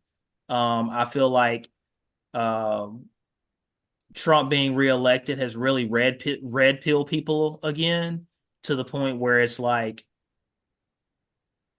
being a trad family is okay, but in reality it's not. And I feel like she's one of those women that won't put up with it, which, I think is great. Um, but at the same time, I feel like you have to, any individual, man or woman, you have to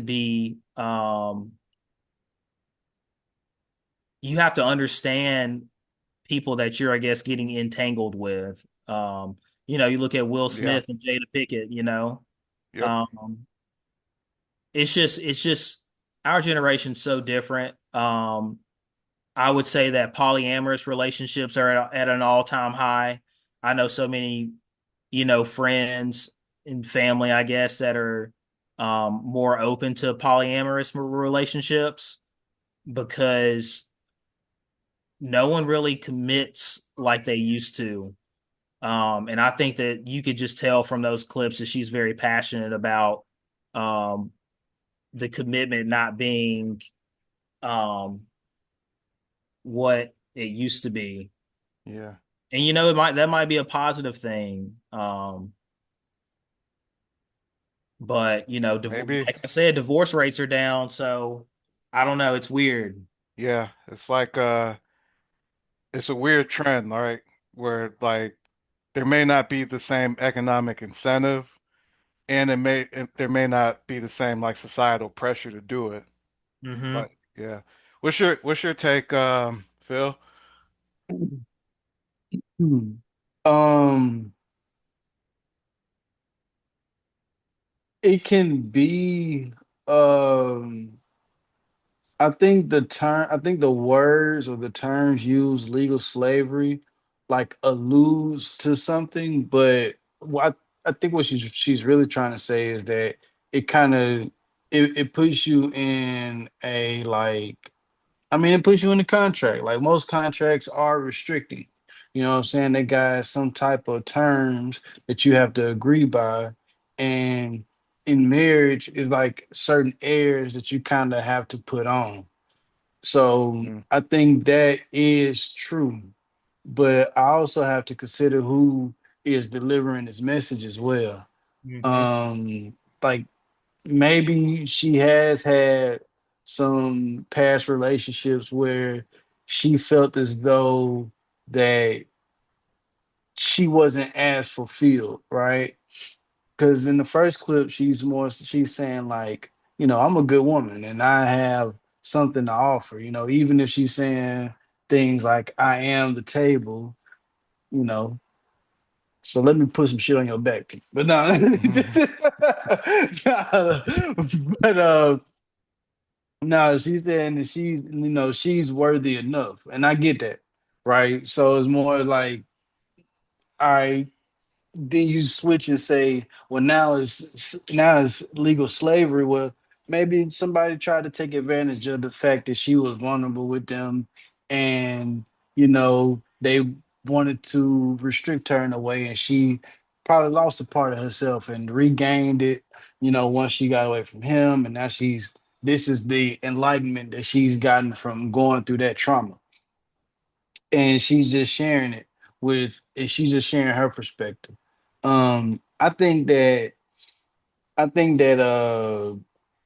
disassociating with family courts, or just kind of like Yeah, just overlooking history and just understanding the nature of like American policy, like it's not always the best for the family. We've seen that.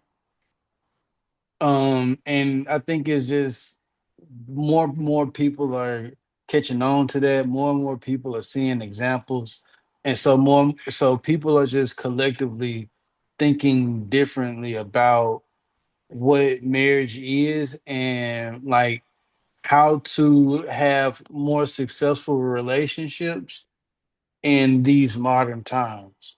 um I think it's going to be important that we kind of like be able to create units of people that can live together, whether it's 50 to 100 people and they sharing everything. You know what I'm saying? And that might mean sharing your woman. I'm not mhm, saying that's gonna be the end all be all. I'm just saying I could see that happening given how resources might become a lot more scarce. mm, Um and you the lady's gonna be what the resources are. Like, let's just be real, you feel me? And yeah, if you gotta share your resources with a man, if he, what I'm saying, and he wants something that you got, like, and we gotta all cohabitate, like, like we all gotta get along, you know what I'm saying? Like, yeah, that might be the solution, but that's like breaking down a society, that's breaking down of different psychological like constraints that we have on our minds as of now. But the trauma I think that is gonna come might be enough to shift that type of focus. But I think that's kind of what this is leading to, though. Where people are having more open relationships because we have to be more open because there's going to be a lack of resources. yeah. And we shouldn't care because people are still together. I mean, it doesn't really matter what it says on paper, or should it, can? What did you ask me? No, I was just segueing to you, man.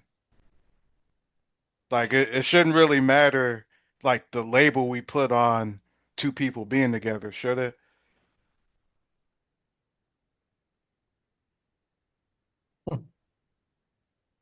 No, I think it matters.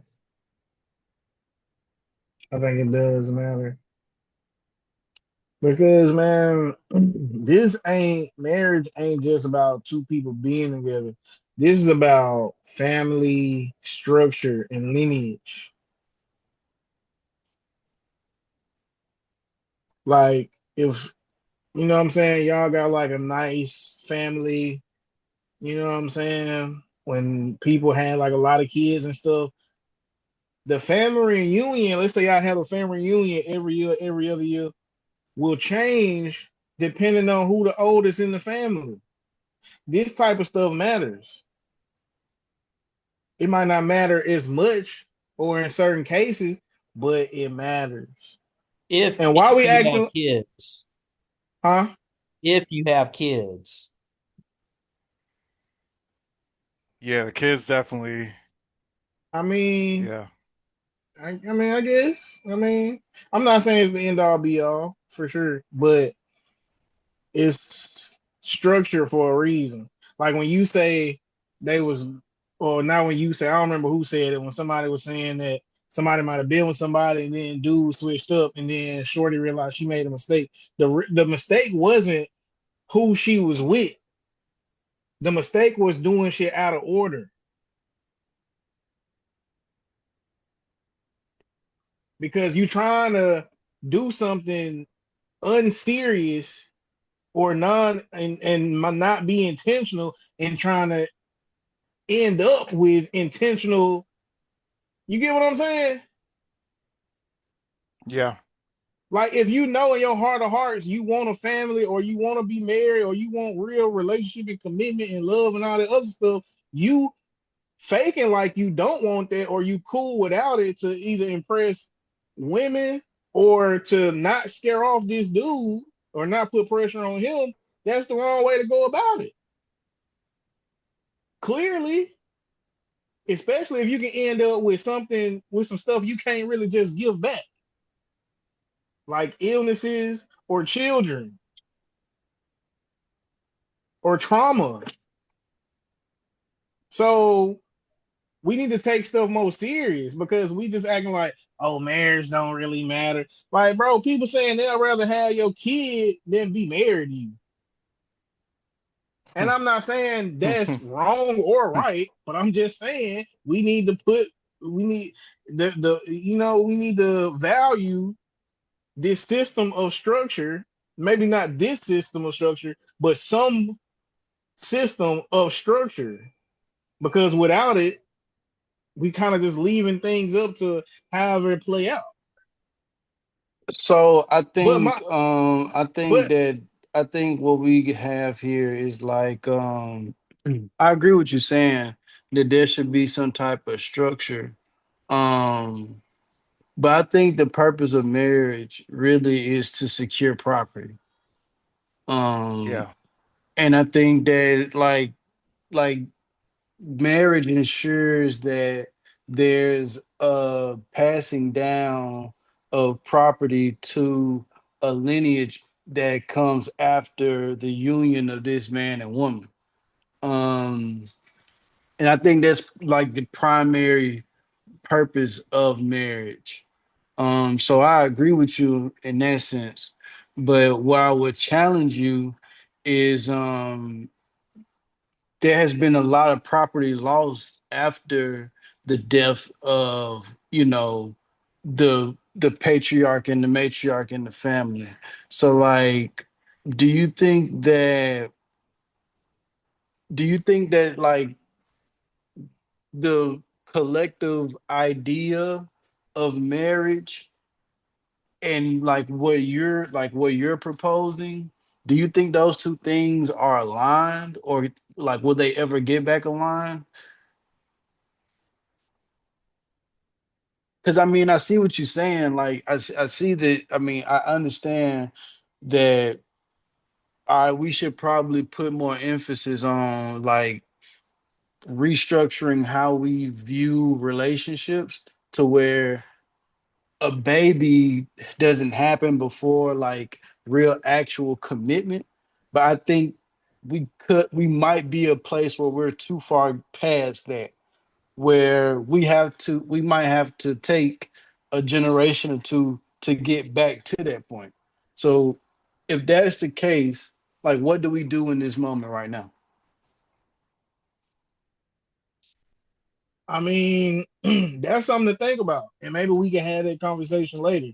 But I didn't come into this thinking about that, I came in this, you know what I'm saying, thinking about this lady and what she said, and I never got to that point. I was just kind of, you know what I'm saying, I didn't want to interrupt Quad when he was saying that, or whichever one of y'all was saying it, and I just wanted to say that before I forgot. What I wanted to say in regards to this topic is, why are we acting like she ain't say some bullshit, bro? Every week we get on here, bro, and we take topics, and one way or another, we find a way to twist it and turn it and say, well, MAGA doing this, or you feel me? There's different things at hand behind the scenes or whatever. Like, why are we not calling this out? I understand she a woman. I understand she a black woman. I understand she an older black woman. But this is some bullshit. Like, you can take a lot of shit and just be like, okay, whatever, it is what it is. She said legal slavery, bro. That's so disrespectful, bro, to so many of our people, bro, that came before us, bro. That's fair. You could have said anything else, bro. You could have said exploitation. You could have said anything, bro. But you, as a black woman, an older black woman at that, because I know she probably pushing 50 if she ain't already 50 plus. I ain't gonna go in on her and on nothing physical or nothing like that, because we ain't even gotta go past the ignorance. We can say she biased because she ain't never get chose and she just bitter or whatever, bro. But at the end of the day, bro, that woman chose to get on that platform, bro, and say some stuff, bro, that she could have not said, bro. Legal slavery, whichever way you mean it or how you trying to put it, bro, is and then for you to say something about a whip or something like that, or or something like that, bro. That's so disrespectful, bro. And I ain't even feel like that before. Like I wasn't even this turned about it, bro. But I had a little sip, you know what I'm saying? Had a little sip, you know what I'm saying? So you feel me? I really wanted to say a lot more, but I couldn't hang on to everything I was saying, and I was letting y'all rock out. You know what I'm saying? Because I really was going, like, you feel me, more or less, kind of like borderline disrespect this lady. I Bro, didn't want to. That wasn't gonna be my intention because I fuck with her. But my thing is, bro, think about how, like, look at how you, I am the table. Like, bro, what man want that, bro? that's why I Like, said put something on like, your back, bitch. Nigga, carry some shit, cause like, nigga, I said like we got to consider who's actually saying this. It ain't like this is a married woman saying this, and I didn't want to go in on the lady either, cause I'm like shit. I mean, I said that I think that legal slavery was the wrong terms to use. Is it restricting? Absolutely, but I think she's trying to trick. She's a comedian. This is like the platform that she's on, and we gotta. The world's a stage, man, and the actors must be actors. Yeah. so okay, okay, okay. No, we just no. This is like if this was somebody else, like somebody that if this was Aisha Curry. Hmm. What's the difference though, bro? She's in a marriage. She's actually married. Uh, I'm a land my plane with this because I don't remember everything I was gonna say, bro. But I will say this, bro. This is coming from a 6 foot, more taller or shorter, 6 foot older lady, bro, who just not really just, depending on what you like, may not be considered the baddest of the bad, right? And in my opinion, she looks better now than she has in the past. That's just my opinion. But come on, you are somebody who is known or referred to as less dog. You one of the homies. Like, come on, like, like, do you get what I'm saying? Like, yo, like people in the around She said in she your know how to field, fight. She said she know how to fight. Like y'all Yo, gonna get in bar fights together or some shit. Man, it's so much wrong with this, bro. But I'm just stay on her saying legal slavery was disrespectful to like real slaves. That's all. That's what I'm gonna leave it at. all right. So my Yeah, text. it was definitely quite the take for sure. Um, to me, it definitely sounded like there is past trauma in her life that um makes her feel that way, which is like that goes back to me like talking about how the clips don't show what like we actually need to know about the situation. Um and why she feels the way that she does. Like we need explanation. And I think that's one of my big thing about like, you see these clips on Facebook and Twitter, and it's like, but what's the backstory behind it? Um, why does she feel this way? But Yeah, I don't I don't I'm not saying I agree or disagree because we just speculating, but I don't think it's hurt. I think it's cope. If less than a year ago she has been on a different platform wondering or questioning why she hasn't been chosen, and then in a short time relative to mankind existence, in a short time later say something completely different, I don't think that's hurt, bro. I think that's cope. She might be hurt like by like her results and her outcomes, and she might have been hurt. But what I'm saying is, bro, what I was gonna say was, I ain't trying to start nothing, man. I ain't trying to start nothing. You know what I'm saying? But like I said, she is 50 plus. And I'm not saying old women in general, but I'm saying maybe women that grew up in her time, they mind some of them, they mindsets and how they see the world is fucked up. And you gotta think about it, like those people, like really, they grew up in a different time where that's what it is. where people treated each other different. You Yeah. know what I'm saying? Like when people would like treat their family like shit, and then you just kind of like have to accept it because they family.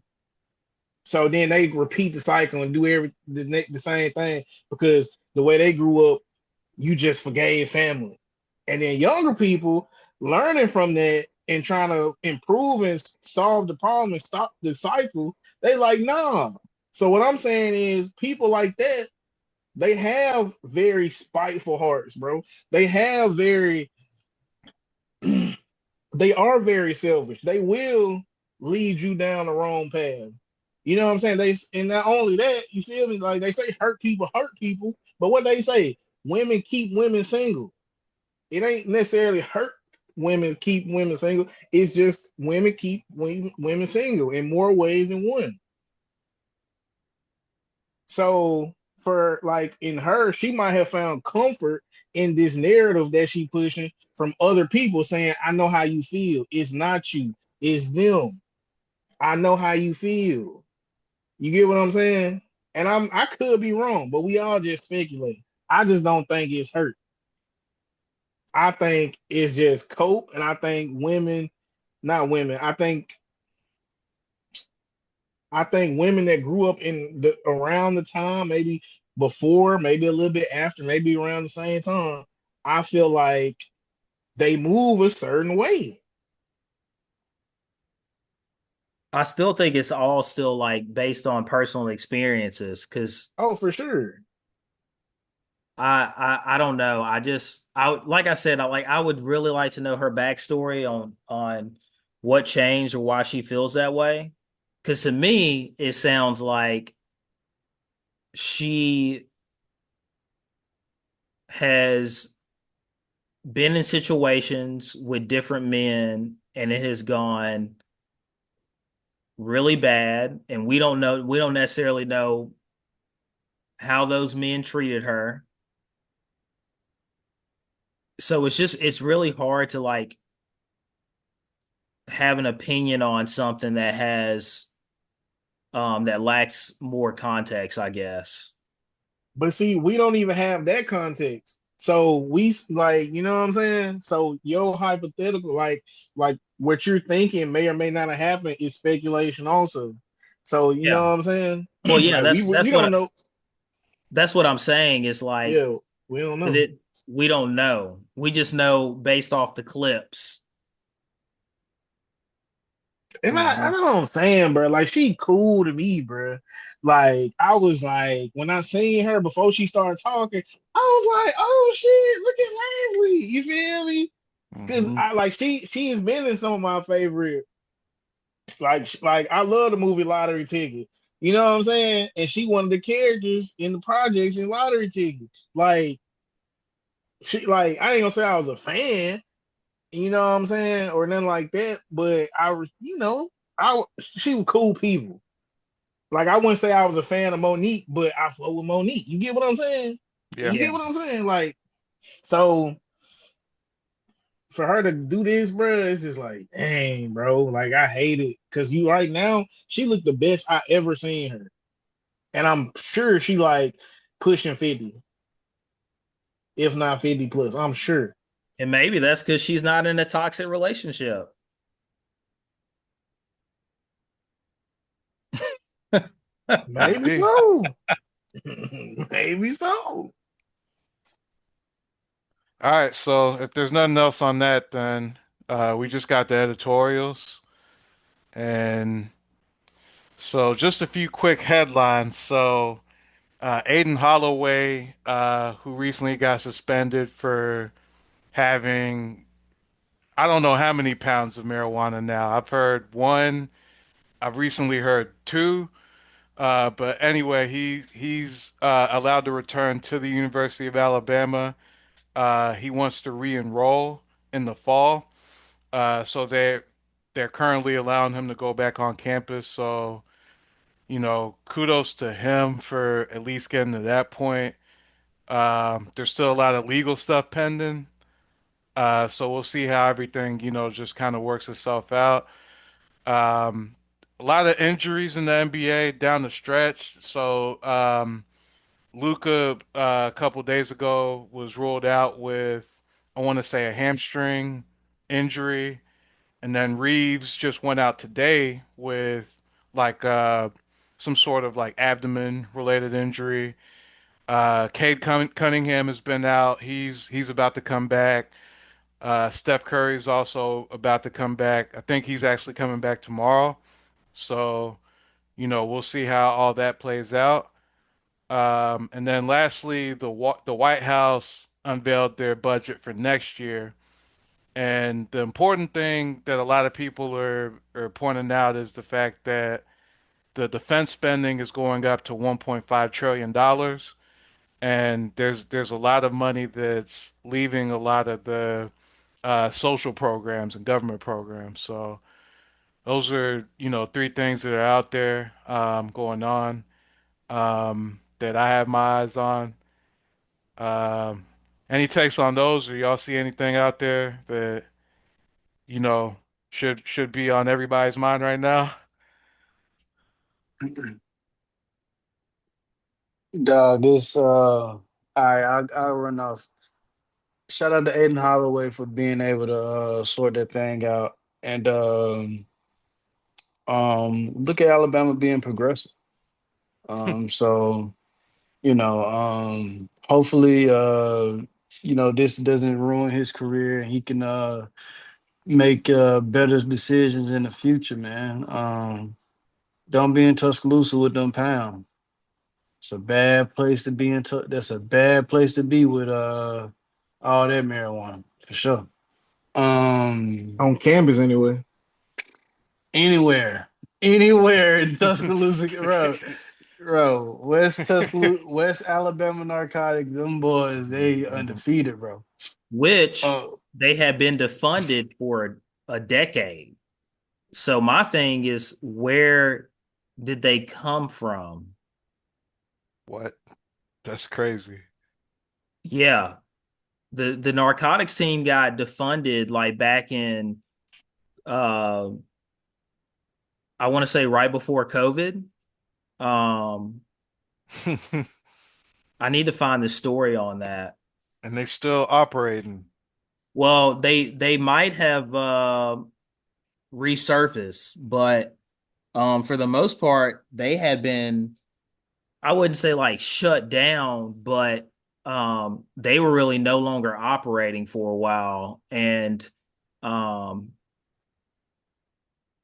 I was in 2020, I was fortunate enough to have a meeting with Walt Maddox about this situation. And him and I kind of talked about how um, there was an obvious racial disparity in how things were being um, prosecuted with marijuana. And after that, like about a year later, they supposedly um, started this new law where like a certain amount was just a ticket. Um, I don't know how true that is. I think if you kind of keep up with the prosecutions and like who's going to jail for what, you kind of see that. Um, they just kind of throw it out, write you a ticket. Yeah. Um, but I mean, obviously, Aden had he was basically half a pound off from having a kilo, which would have been a completely different situation. But um, I don't know. It's very interesting to see like Yeah. West Alabama narcotics back into the scene, and it so happened to be a basketball player Yeah. that was prosecuted. Super unlikely. Man, them boys changed everything, man. After 2014, it ain't never been the same, bro. Indeed, it has not. Mm. Deontay Wilder won his fight today in the eighth round. He did. Yeah, I don't know. I don't remember who he was fighting. Yeah. Trying to think of anything Did. else. Did come back. Mm, mm. but yeah, that defense is crazy that these people are able to get away with this. Um, that a man can get in front of a nation of 300 plus million and say that there isn't enough for public education. There isn't enough for daycares. There isn't enough for social programs. But then tell you in the same breath that the amount of money that it would take to cover all of those different ills of our society, you're going to add that to a defense budget when we're already spending more money than the next nine countries put together on war. Yep.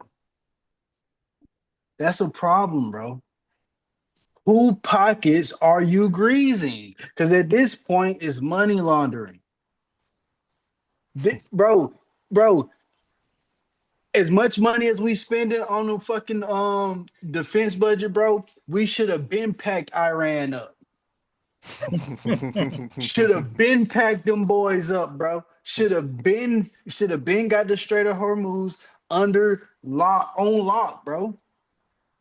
It's videos online. I don't know how true they are, but it's videos online showing that there are people destroying the equipment that the US has purchased, and they doing it with small, they're not really doing it with sophisticated technology.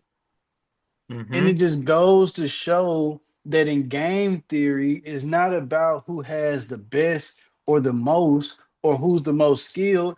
It's about who's more willing to die about what they believe in.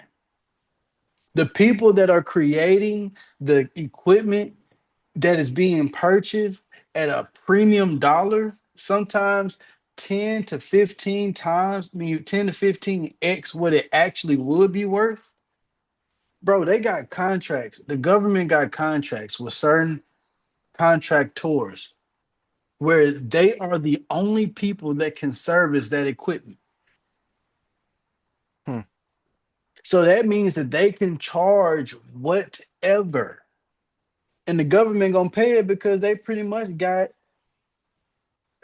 blank checks that they always write out. And then they tell you that you have to fight against Islam. You have to fight against these terrorists.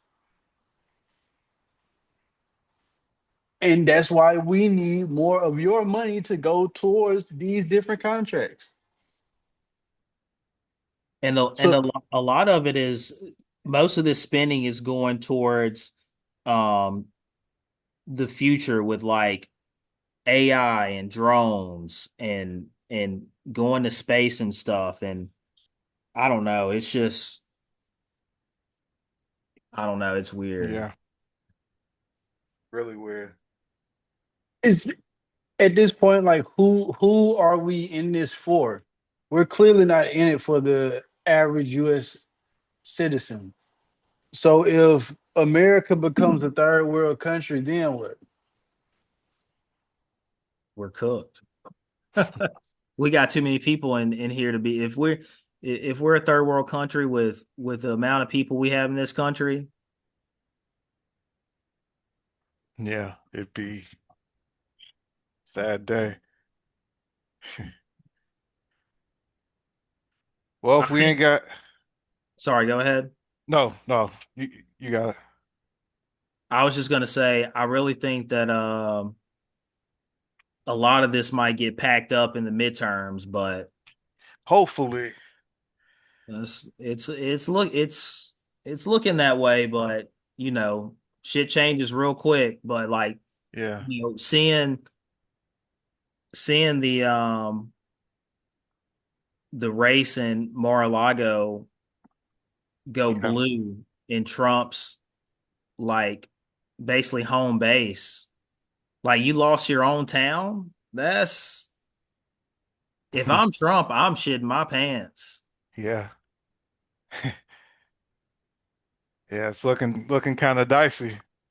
And You Democrats know, have dominated like all the special elections that we've had this year. Yeah, Democrats have dominated in areas that we have not seen in 30 plus years. yeah, Unheard of. hmm yeah. Miami too. Yep. hmm So how do you feel about Alabama? You feel like Alabama could go blue for anything?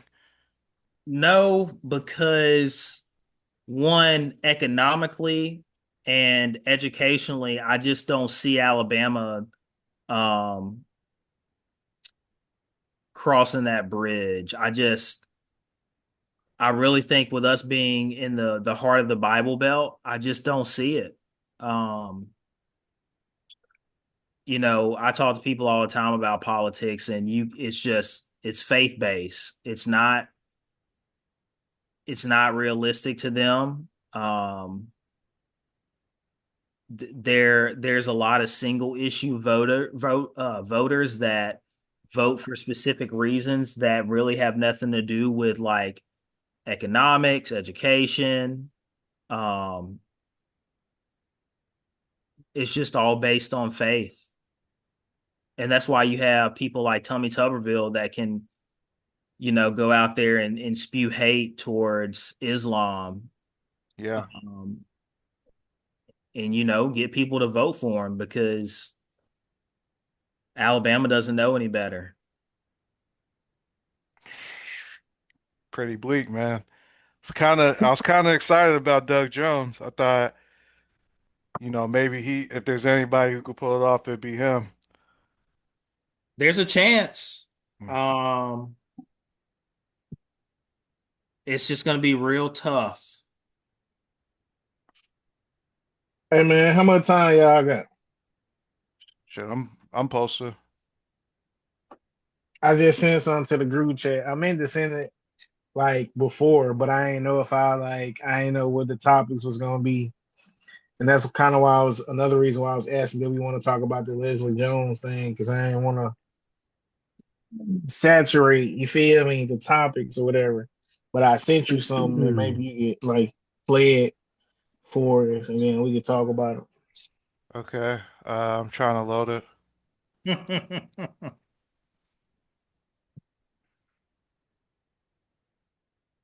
See if it. Okay, okay, okay. About to cue it.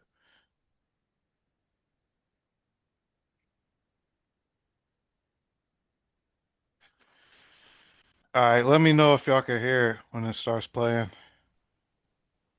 So it says that DDG tells Ben Dedon that women who are in relationships should not go to clubs and try to mask it as a night out with friends, saying that these girls are just trying to be seen and have no respect for their partners.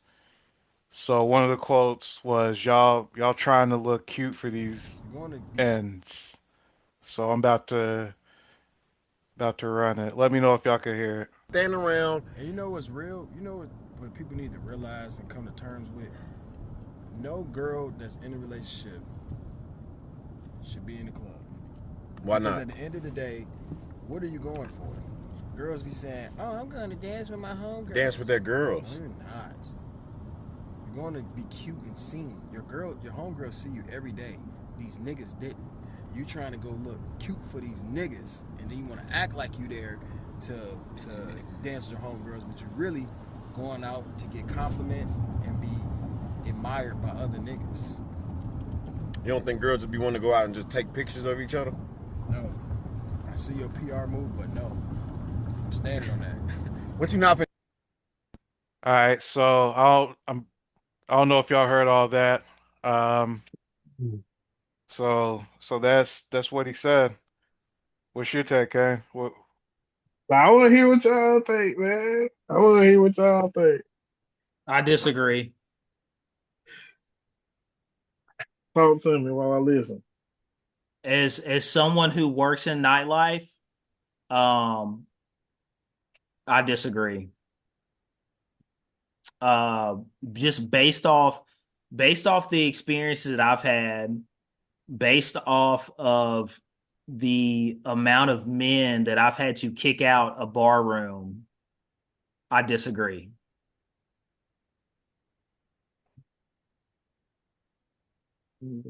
So you think it could be like men who kind of want to be seen too, or Well, that's the thing. Like, it's yeah, men don't want to be seen.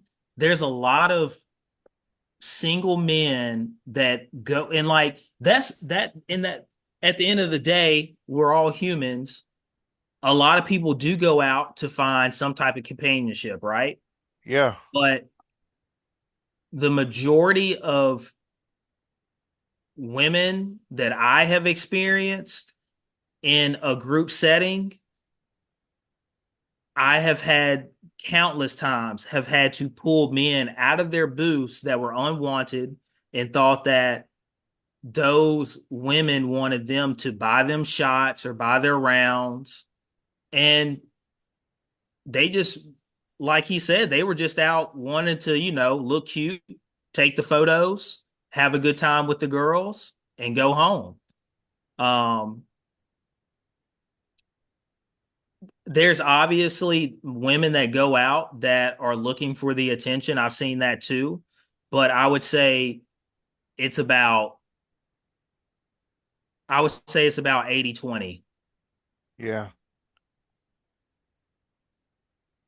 I don't know, man. I don't get out all that much, so I'd have to just defer to y'all on this one, but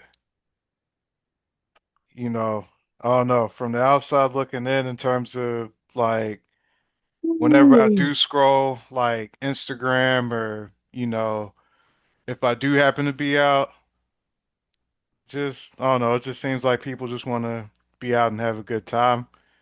Uh, you know what I'm saying? Uh, Depends on where you are too, as to whether or not people want to be seen as far as like being on Yes. social media. Some people just want to be out and about, but no pics and things like that. So that's that's just my experiences with it. I think But I think both things can be true at the same time. I think that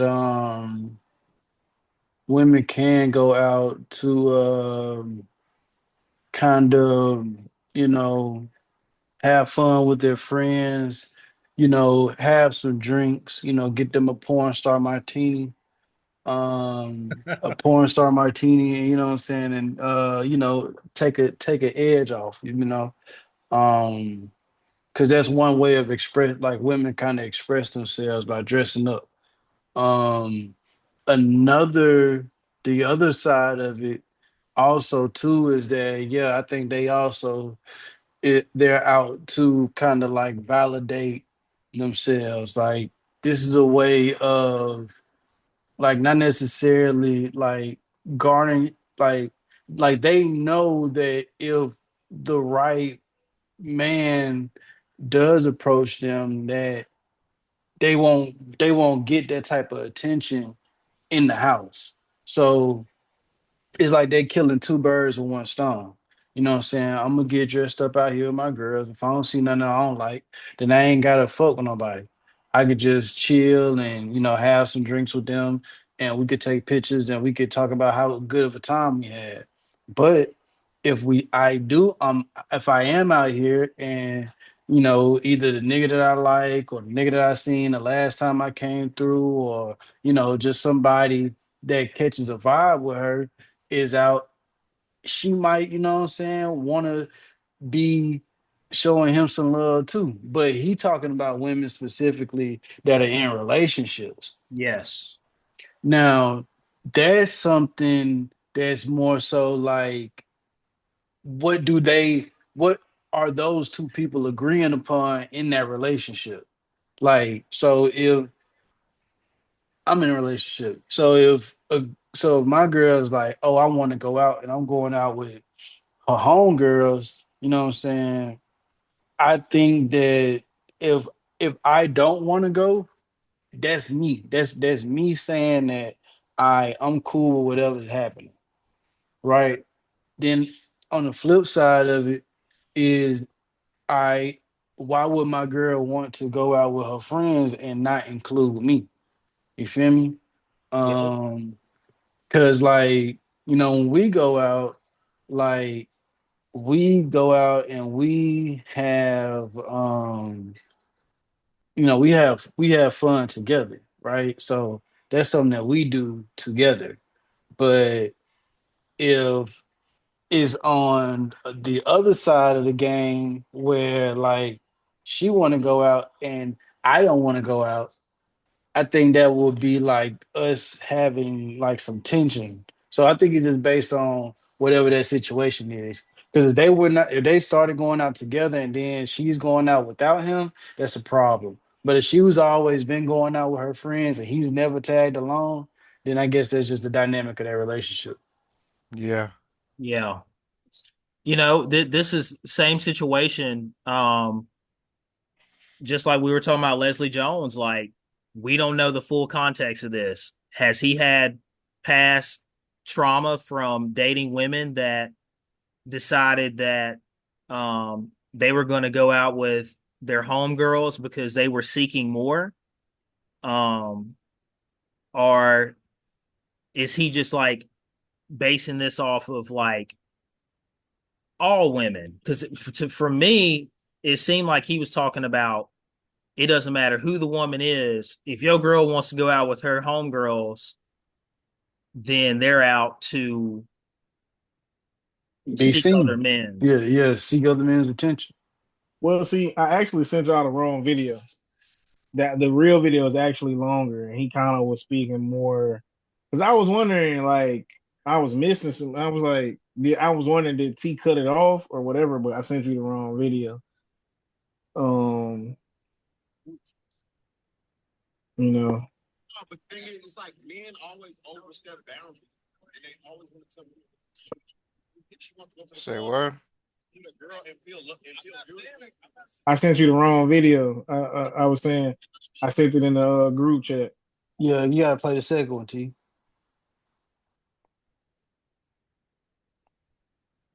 Okay. Yeah, there's definitely more context to this one.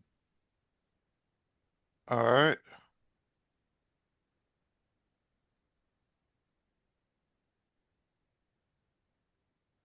Let me know if y'all can hear it.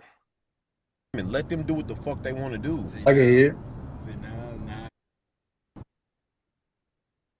I'm telling you, that's what it is, bro. The thing is, we got to stop trying to control women. Let them do what the fuck they want to do. Now I gotta. No, but the thing is, it's like men always overstep boundaries, and they always want to tell women what they should and shouldn't be doing. If she wants to go to the club and take pictures with a girl and feel beautiful, I'm not saying she can't go to the club, but like, if she's in a relationship, why should she be watching her life and fun stop? We're not saying she's going out to be a whore or be promiscuous. When I'm in a relationship, I don't want to go to the club. I'd rather have fun with my girl. That's how it's supposed to be. That's the point of a relationship. Let the single people have the fucking club. Why are you filling up space in the club when there's single people really trying to mingle in that bitch? So you're saying once women get into a relationship, they need to just be with you and not have any fun outside of you. I'm just trying to get it right. No, that's not what I'm saying. I'm saying, like, you know what the hell I'm saying, bro. I'm really trying to understand because me and the women in the chat don't understand. The club is for single people. Okay. That's a fact. And if you think otherwise, that means you guilty. No. Your ass in the club doing what the fuck I just said. Everybody's not fucking misogynistic. I just don't like when girls, like, why go to the club and dance on your girlfriend? Y'all do that at home. Y'all niggas know each other. So you ain't never been in the club? Listen to me. Make it make sense, bro. Listen to me real quick. Why do you need to hear music from another person around hundreds of people just to twerk on your homegirl? Why can't you just call your homegirl up and say, hey, I'm finna play, I just bought a speaker, I'm finna twerk on you real quick? Why you can't just do that at the crib? It's the same shit. Why you need an audience? Why you need to see everybody? Y'all can order some It's drinks a social experience. It's a social experience. My life shouldn't stop because I'm in a relationship. And then look, niggas try to dance with the girl. What you getting our man for? Because she has a man. Oh, like, you men are insufferable. I'm right, bro. I'm sure nobody would agree with you except fucking pigs. Listen, men, men who agree. This is what I get. I get if it's like, okay, say I'm in a relationship, right? I'm like, boom. She like, oh, my homegirl birthday and shit. I get that. That's cool. But going to the club on some casual shit just because it's Tuesday at the highlight room, the fuck are you at the club for? Yeah. What do you need to go for? And you got a whole nigga. For what?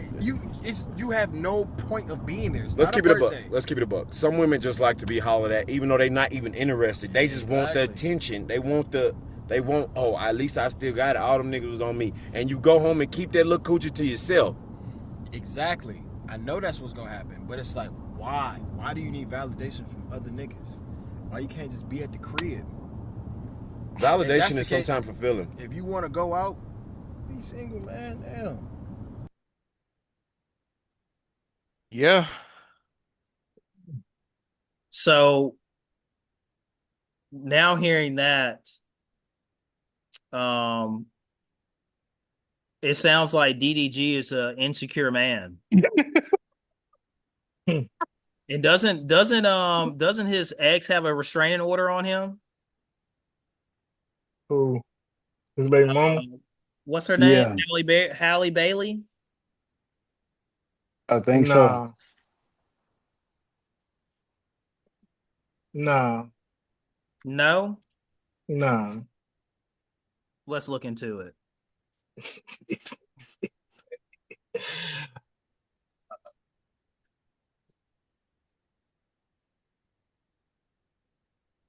October 29th, 2025, the legal battle began May 2025 when Bailey filed a domestic violence restraining order. Allegedly,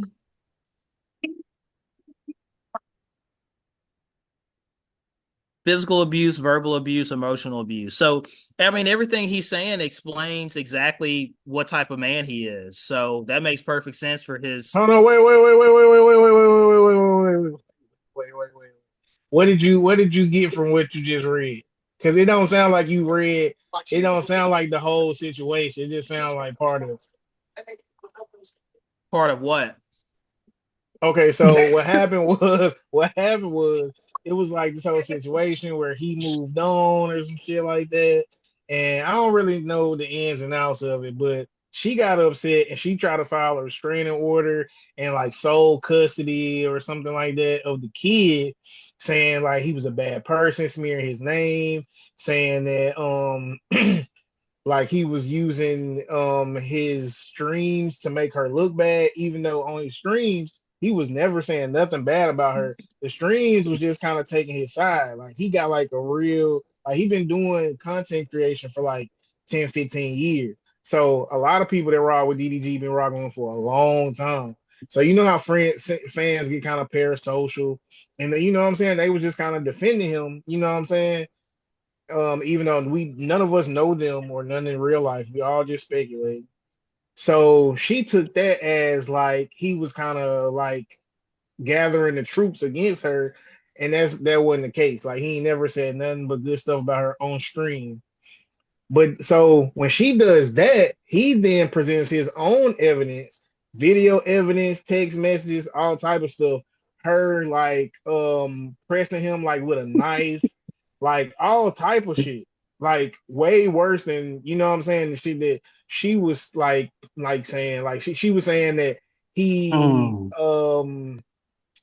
like she did say something about like something happened like in a car and her head like I don't remember. Maybe I don't remember the ins and outs. What But does this I, have you to? know, Does this like disprove or prove anything? Like, nah, this is just what people do sometimes. They like find some shit wrong with you to label you as somebody we don't got to take serious. but like let's like I guess what I'm saying is let's get back to the point because it was a whole bunch of shit that was being said. I'm just, and I said all that's, allegedly happening. What I'm Right. seeing in context from based off of what he's saying in this video, that makes me believe that he was that guy because the way he's talking about how he feels about women going to the club makes me think that whatever Haley Bailey was saying about him kind of accurate, and it may not be, but I'm just basing it off of the allegations and how he's talking about how he feels about women going to the club with their friends. No. I understand that. I was just saying, like, I heard you read it, and I ain't feel like you read enough. So I was kind of filling in some blanks for you. That's all I was doing. I was just telling you everything that happened. You feel? So Yeah, I'm definitely I'm gonna investigate more on it because now I'm interested to know what this guy's about. But I was just saying that. he's a playboy. He's a player, man. And one thing niggas that get bitches know is like the same shit that you do, it can happen to you.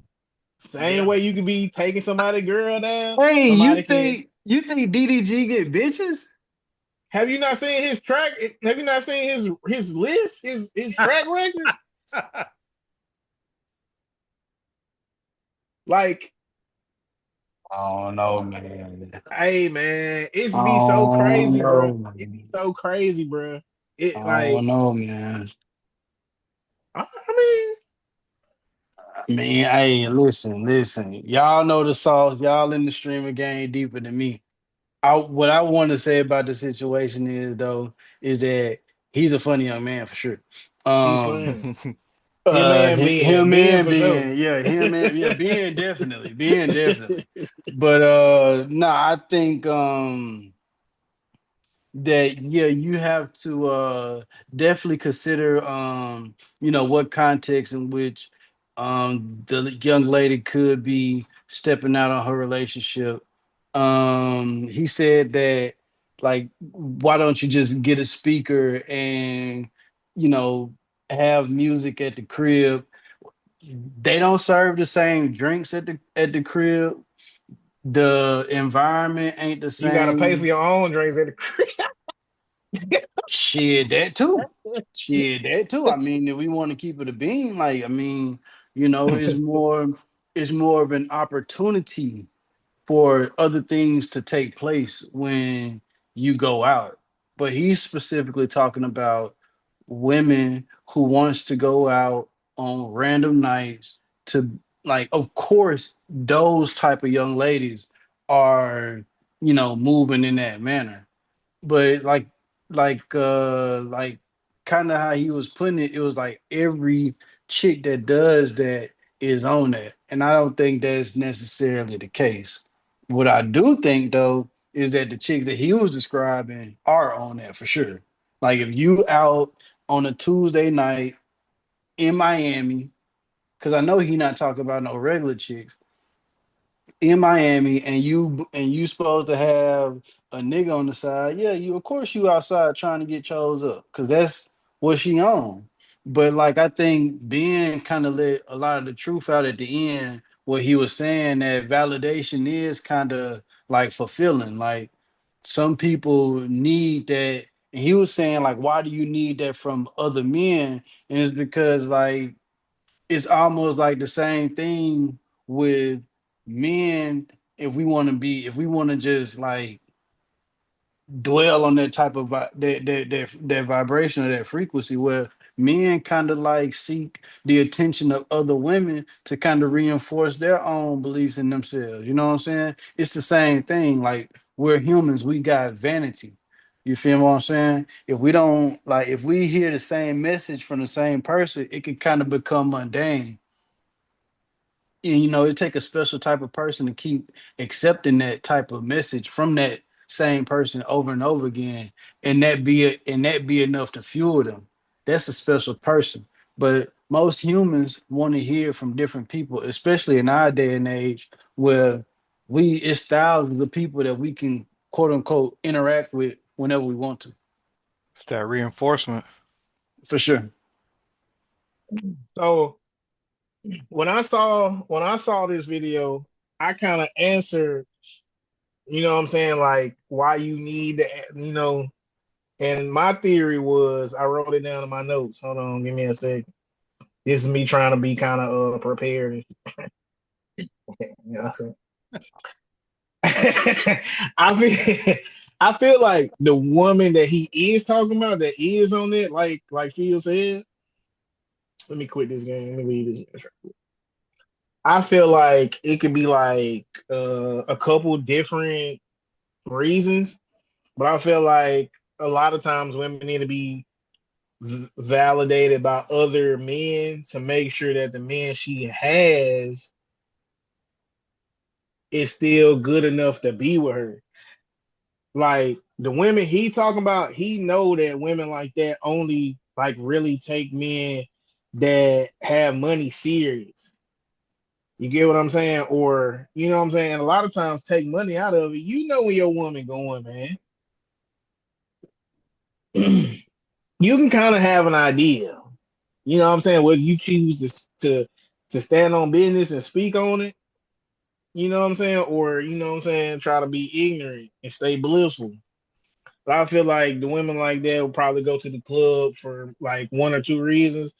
If guys less than you try her, she can sit back and think more of herself because not only do she got a man, she got one better than the guys that's approaching her. So she can go back to the crib thinking, you know what I'm saying? She doing well. You know what I'm saying? Like, but if she out and it's men that's on her man level or better, then she might think more of herself. And depending on, the chick, her thinking more of herself might make her think less of you. Mm-hmm. So if the guy is better and he's actually somebody she wants, then that's when she start tripping because you kind of in the way. You know what I'm saying? This guy's showing interest in her. So in her mind, she could be with that guy if it wasn't for you. And then that's when the attitude start, you know what I'm saying? And everything start like changing and the vibes and the frequencies different, you know? And so she might start to feel like you in the way, regardless of if she wants you to stay in her life or not. And she might keep you around because, we done heard women say this before. Sometimes it be like that. You know what I'm saying? Sometimes you she needs you to keep paying her rent. You know what I'm saying? Sometimes she needs you to keep funding her. Or maybe if it's not a money thing, maybe you just a placeholder. A lot of times women um they use new men as a bridge to leave you. Whether it's they securing a man to actually be with the man or just as somebody to kind of use as a separator between you and her. So it might not be that she feel like he the one or she want to replace you with him, but she might just need, you know what I'm saying? How they say use somebody to get over somebody else Yeah. might be a situation like that. But I feel like in those situations, more than likely the woman gonna resent you and feel like she could be with the better guy if it wasn't for you. Now I'm not saying this is every woman, but I feel like a guy like him who like how like Drewski, I don't know Quad if you kind of tapped in, whatever, but Blueface had a love show at one point. Drewski got one, DDG had one, now Deshae Frost got one, and you know, on the Deshae show, he had the girls take like a lot of check tickets. And one of the girls lied or tried to lie and was like, they asked her, has she ever had sex with any of like his homies or any other streaming guys. She was like, no. A lot of texts said it was a lie. Then they asked her, has she ever slept with DDG? She tried to say no. And then, they kind of laughed about it. She was like, but he know about this. Like, you know what I'm saying? The Shay was like, yeah, I did already know. Like, you know what I'm saying? So these shorties get around, bro. Like, you feel me? Yeah, to that point, like, how much do you think this changes with like women who travel a lot? Like, if like your girl's gonna take a girl's trip to another state or another country, do you feel like that impacts how we look at all of this? You know what I'm saying? Because I I feel like it would, I ain't gonna lie, man. That's especially different. like if I, you're in I a big wouldn't. city like Los Angeles, Atlanta. And you got people who not they're not only on like Tinder, they're not only on Hinge, so they get like the best of like everybody in the area, but these people are like getting in and out of the country. You know what I'm saying? So my thing with that is, I wouldn't even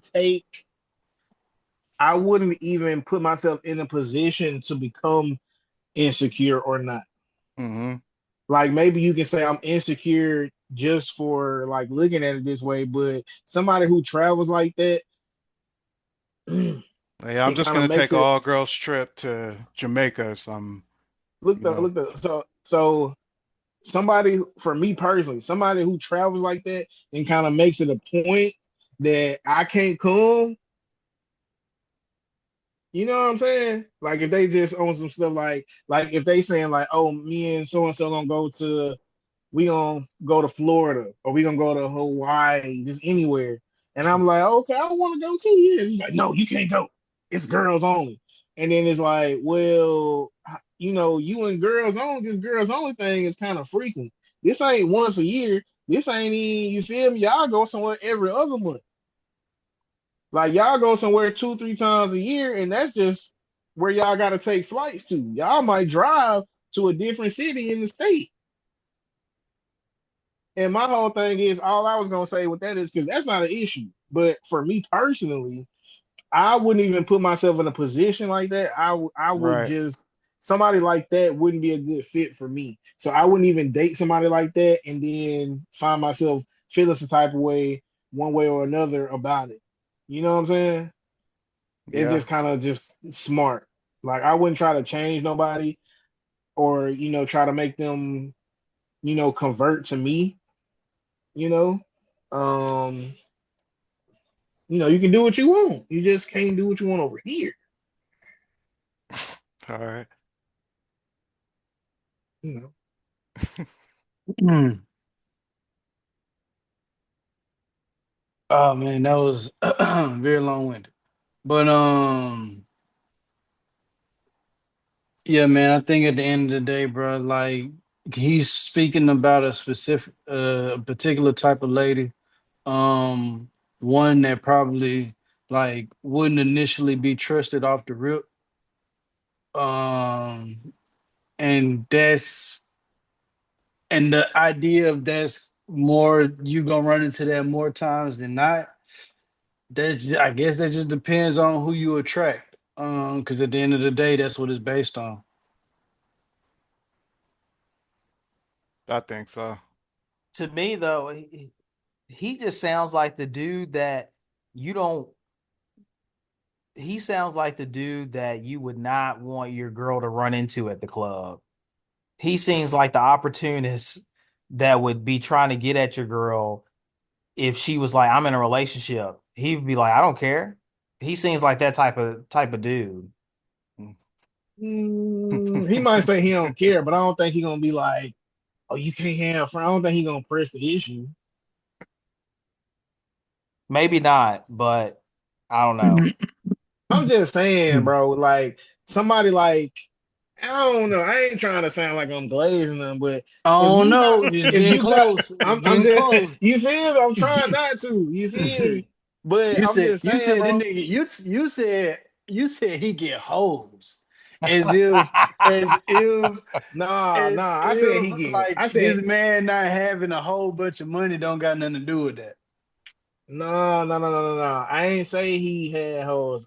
He get hoes. I no. I said he got biddies. It's a difference. It's more of a quality over quantity thing. Well, here's this. Is he the type of person that you would want to hang out with? Because I'm not hanging out with that nigga. I'll tell you right now. I don't know. I think so, but not like. But I don't know though. Like I feel like I would definitely want to learn. Like you know what I'm saying. Like what I can from him on the content creation side. But I wouldn't. It ain't like on some shit like, oh, I want to be friends with DDG so I can fuck some hoes. Like that ain't what I'm on. You know what I'm saying? So I would hang out with him, but it wouldn't just be like because of who he is or because you know what I'm saying or something like that. It would kind of be like a mixture of things. I would kick with DDG like him and like them nigga be funny, bruh. Like, bruh, it's so many clips, bruh. I can see and we can talk about, bruh, and we can do like, yeah, man. I mean. Hmm. I don't know. I wouldn't hang out with him, but that's just me. I'm just saying, bro. So like, okay, so like, do y'all think Halle Bailey is like fire? Y'all think that's good money? She's straight. I think she's straight too. I don't think she all that. But Corey, what do you Yeah. think?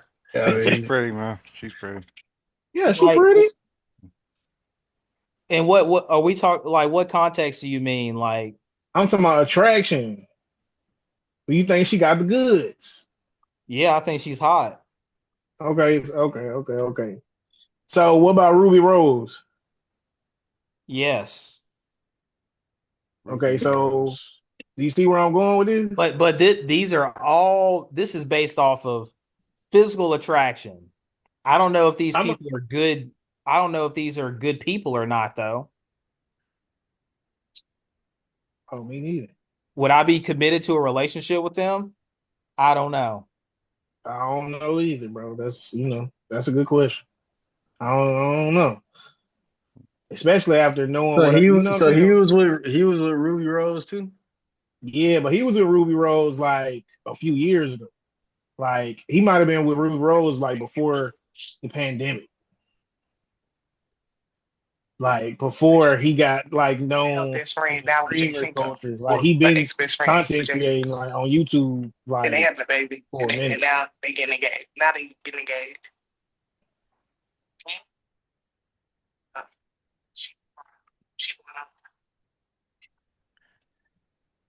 Yeah. So, but yeah, man, he had Ruby Rose. He had a nice But little if like I guess to get back to it, man, it depends on who your lady is, dog. If you think your lady gonna be on some bullshit and she if you going know out, she going, you need to keep her at home.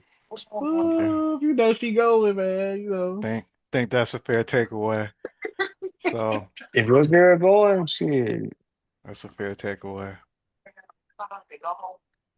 If she What else we can't, got?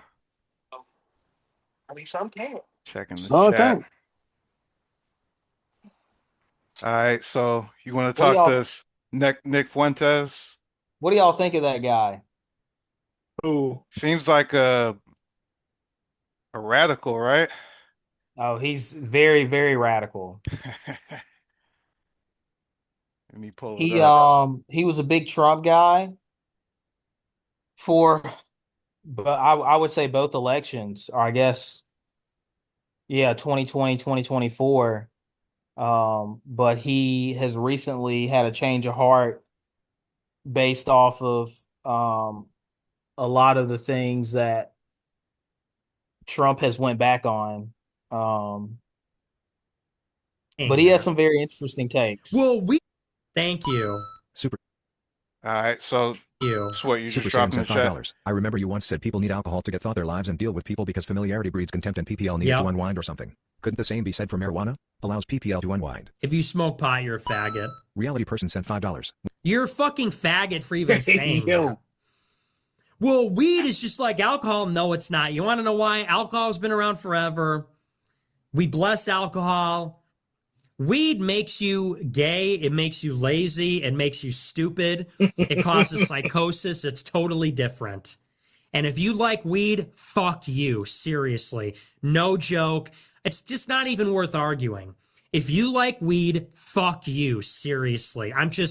I hate weed. I hate people that smoke weed. If you like it, just shut the fuck up and kill yourself. Fuck you. I hate weed. And any fucking loser that says, well, caffeine is a drug. Well, alcohol is a drug. Well, caffeine's a drug. You're a fucking idiot. And you should kill yourself. I'm kidding. Don't kill yourself. But like, you should shut the fuck up and just stop. I hate weed, and just people that smoke weed are insufferable losers and should just be disregarded. It's for scum. It's for absolute scum and degenerates and fucking losers, and I hate it. So no. And I feel differently about alcohol. I don't like alcohol. I've never drank alcohol. I think people generally shouldn't. I think it's super unhealthy, but you know what?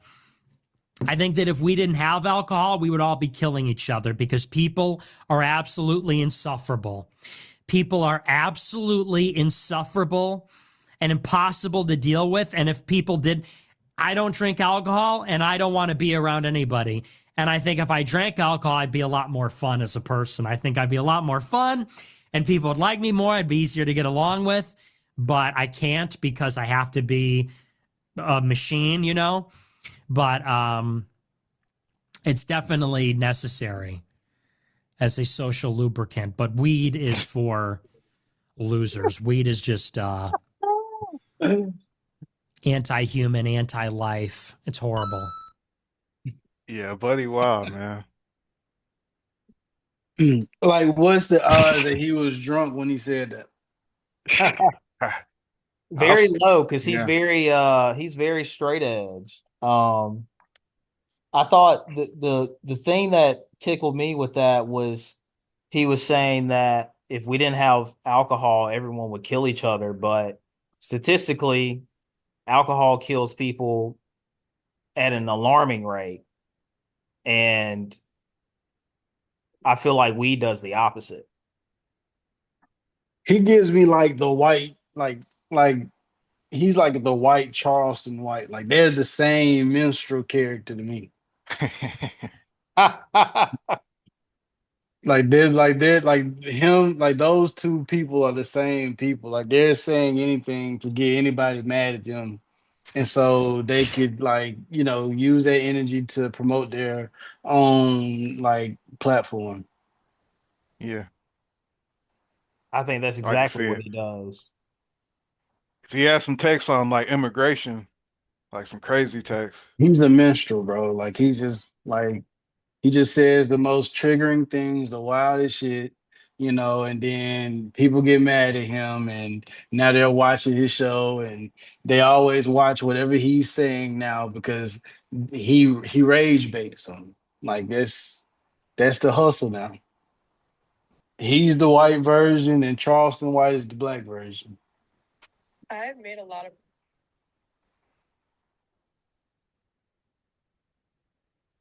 Yeah, I agree with your take though, Quad, too, that, you know, at the very least, like we know that weed's less dangerous than alcohol. I feel like you could consume both the right way, but you know what I mean? And I'm in the alcohol business, but I would never sit up here and be like, yeah, weed is much more harmful than alcohol is. It's just not. It's just a Yeah, strange take. yeah. Well, if we don't have anything else, then I think we could call it wraps, man. I think it's been a nice stream today. Hopefully we'll pick up next week, with some more topics, fresh topics. You know, appreciate y'all boys being here, man. All right, for sure, man. For Is there? sure. Is there? Till next week. Till Yes, next sir. time.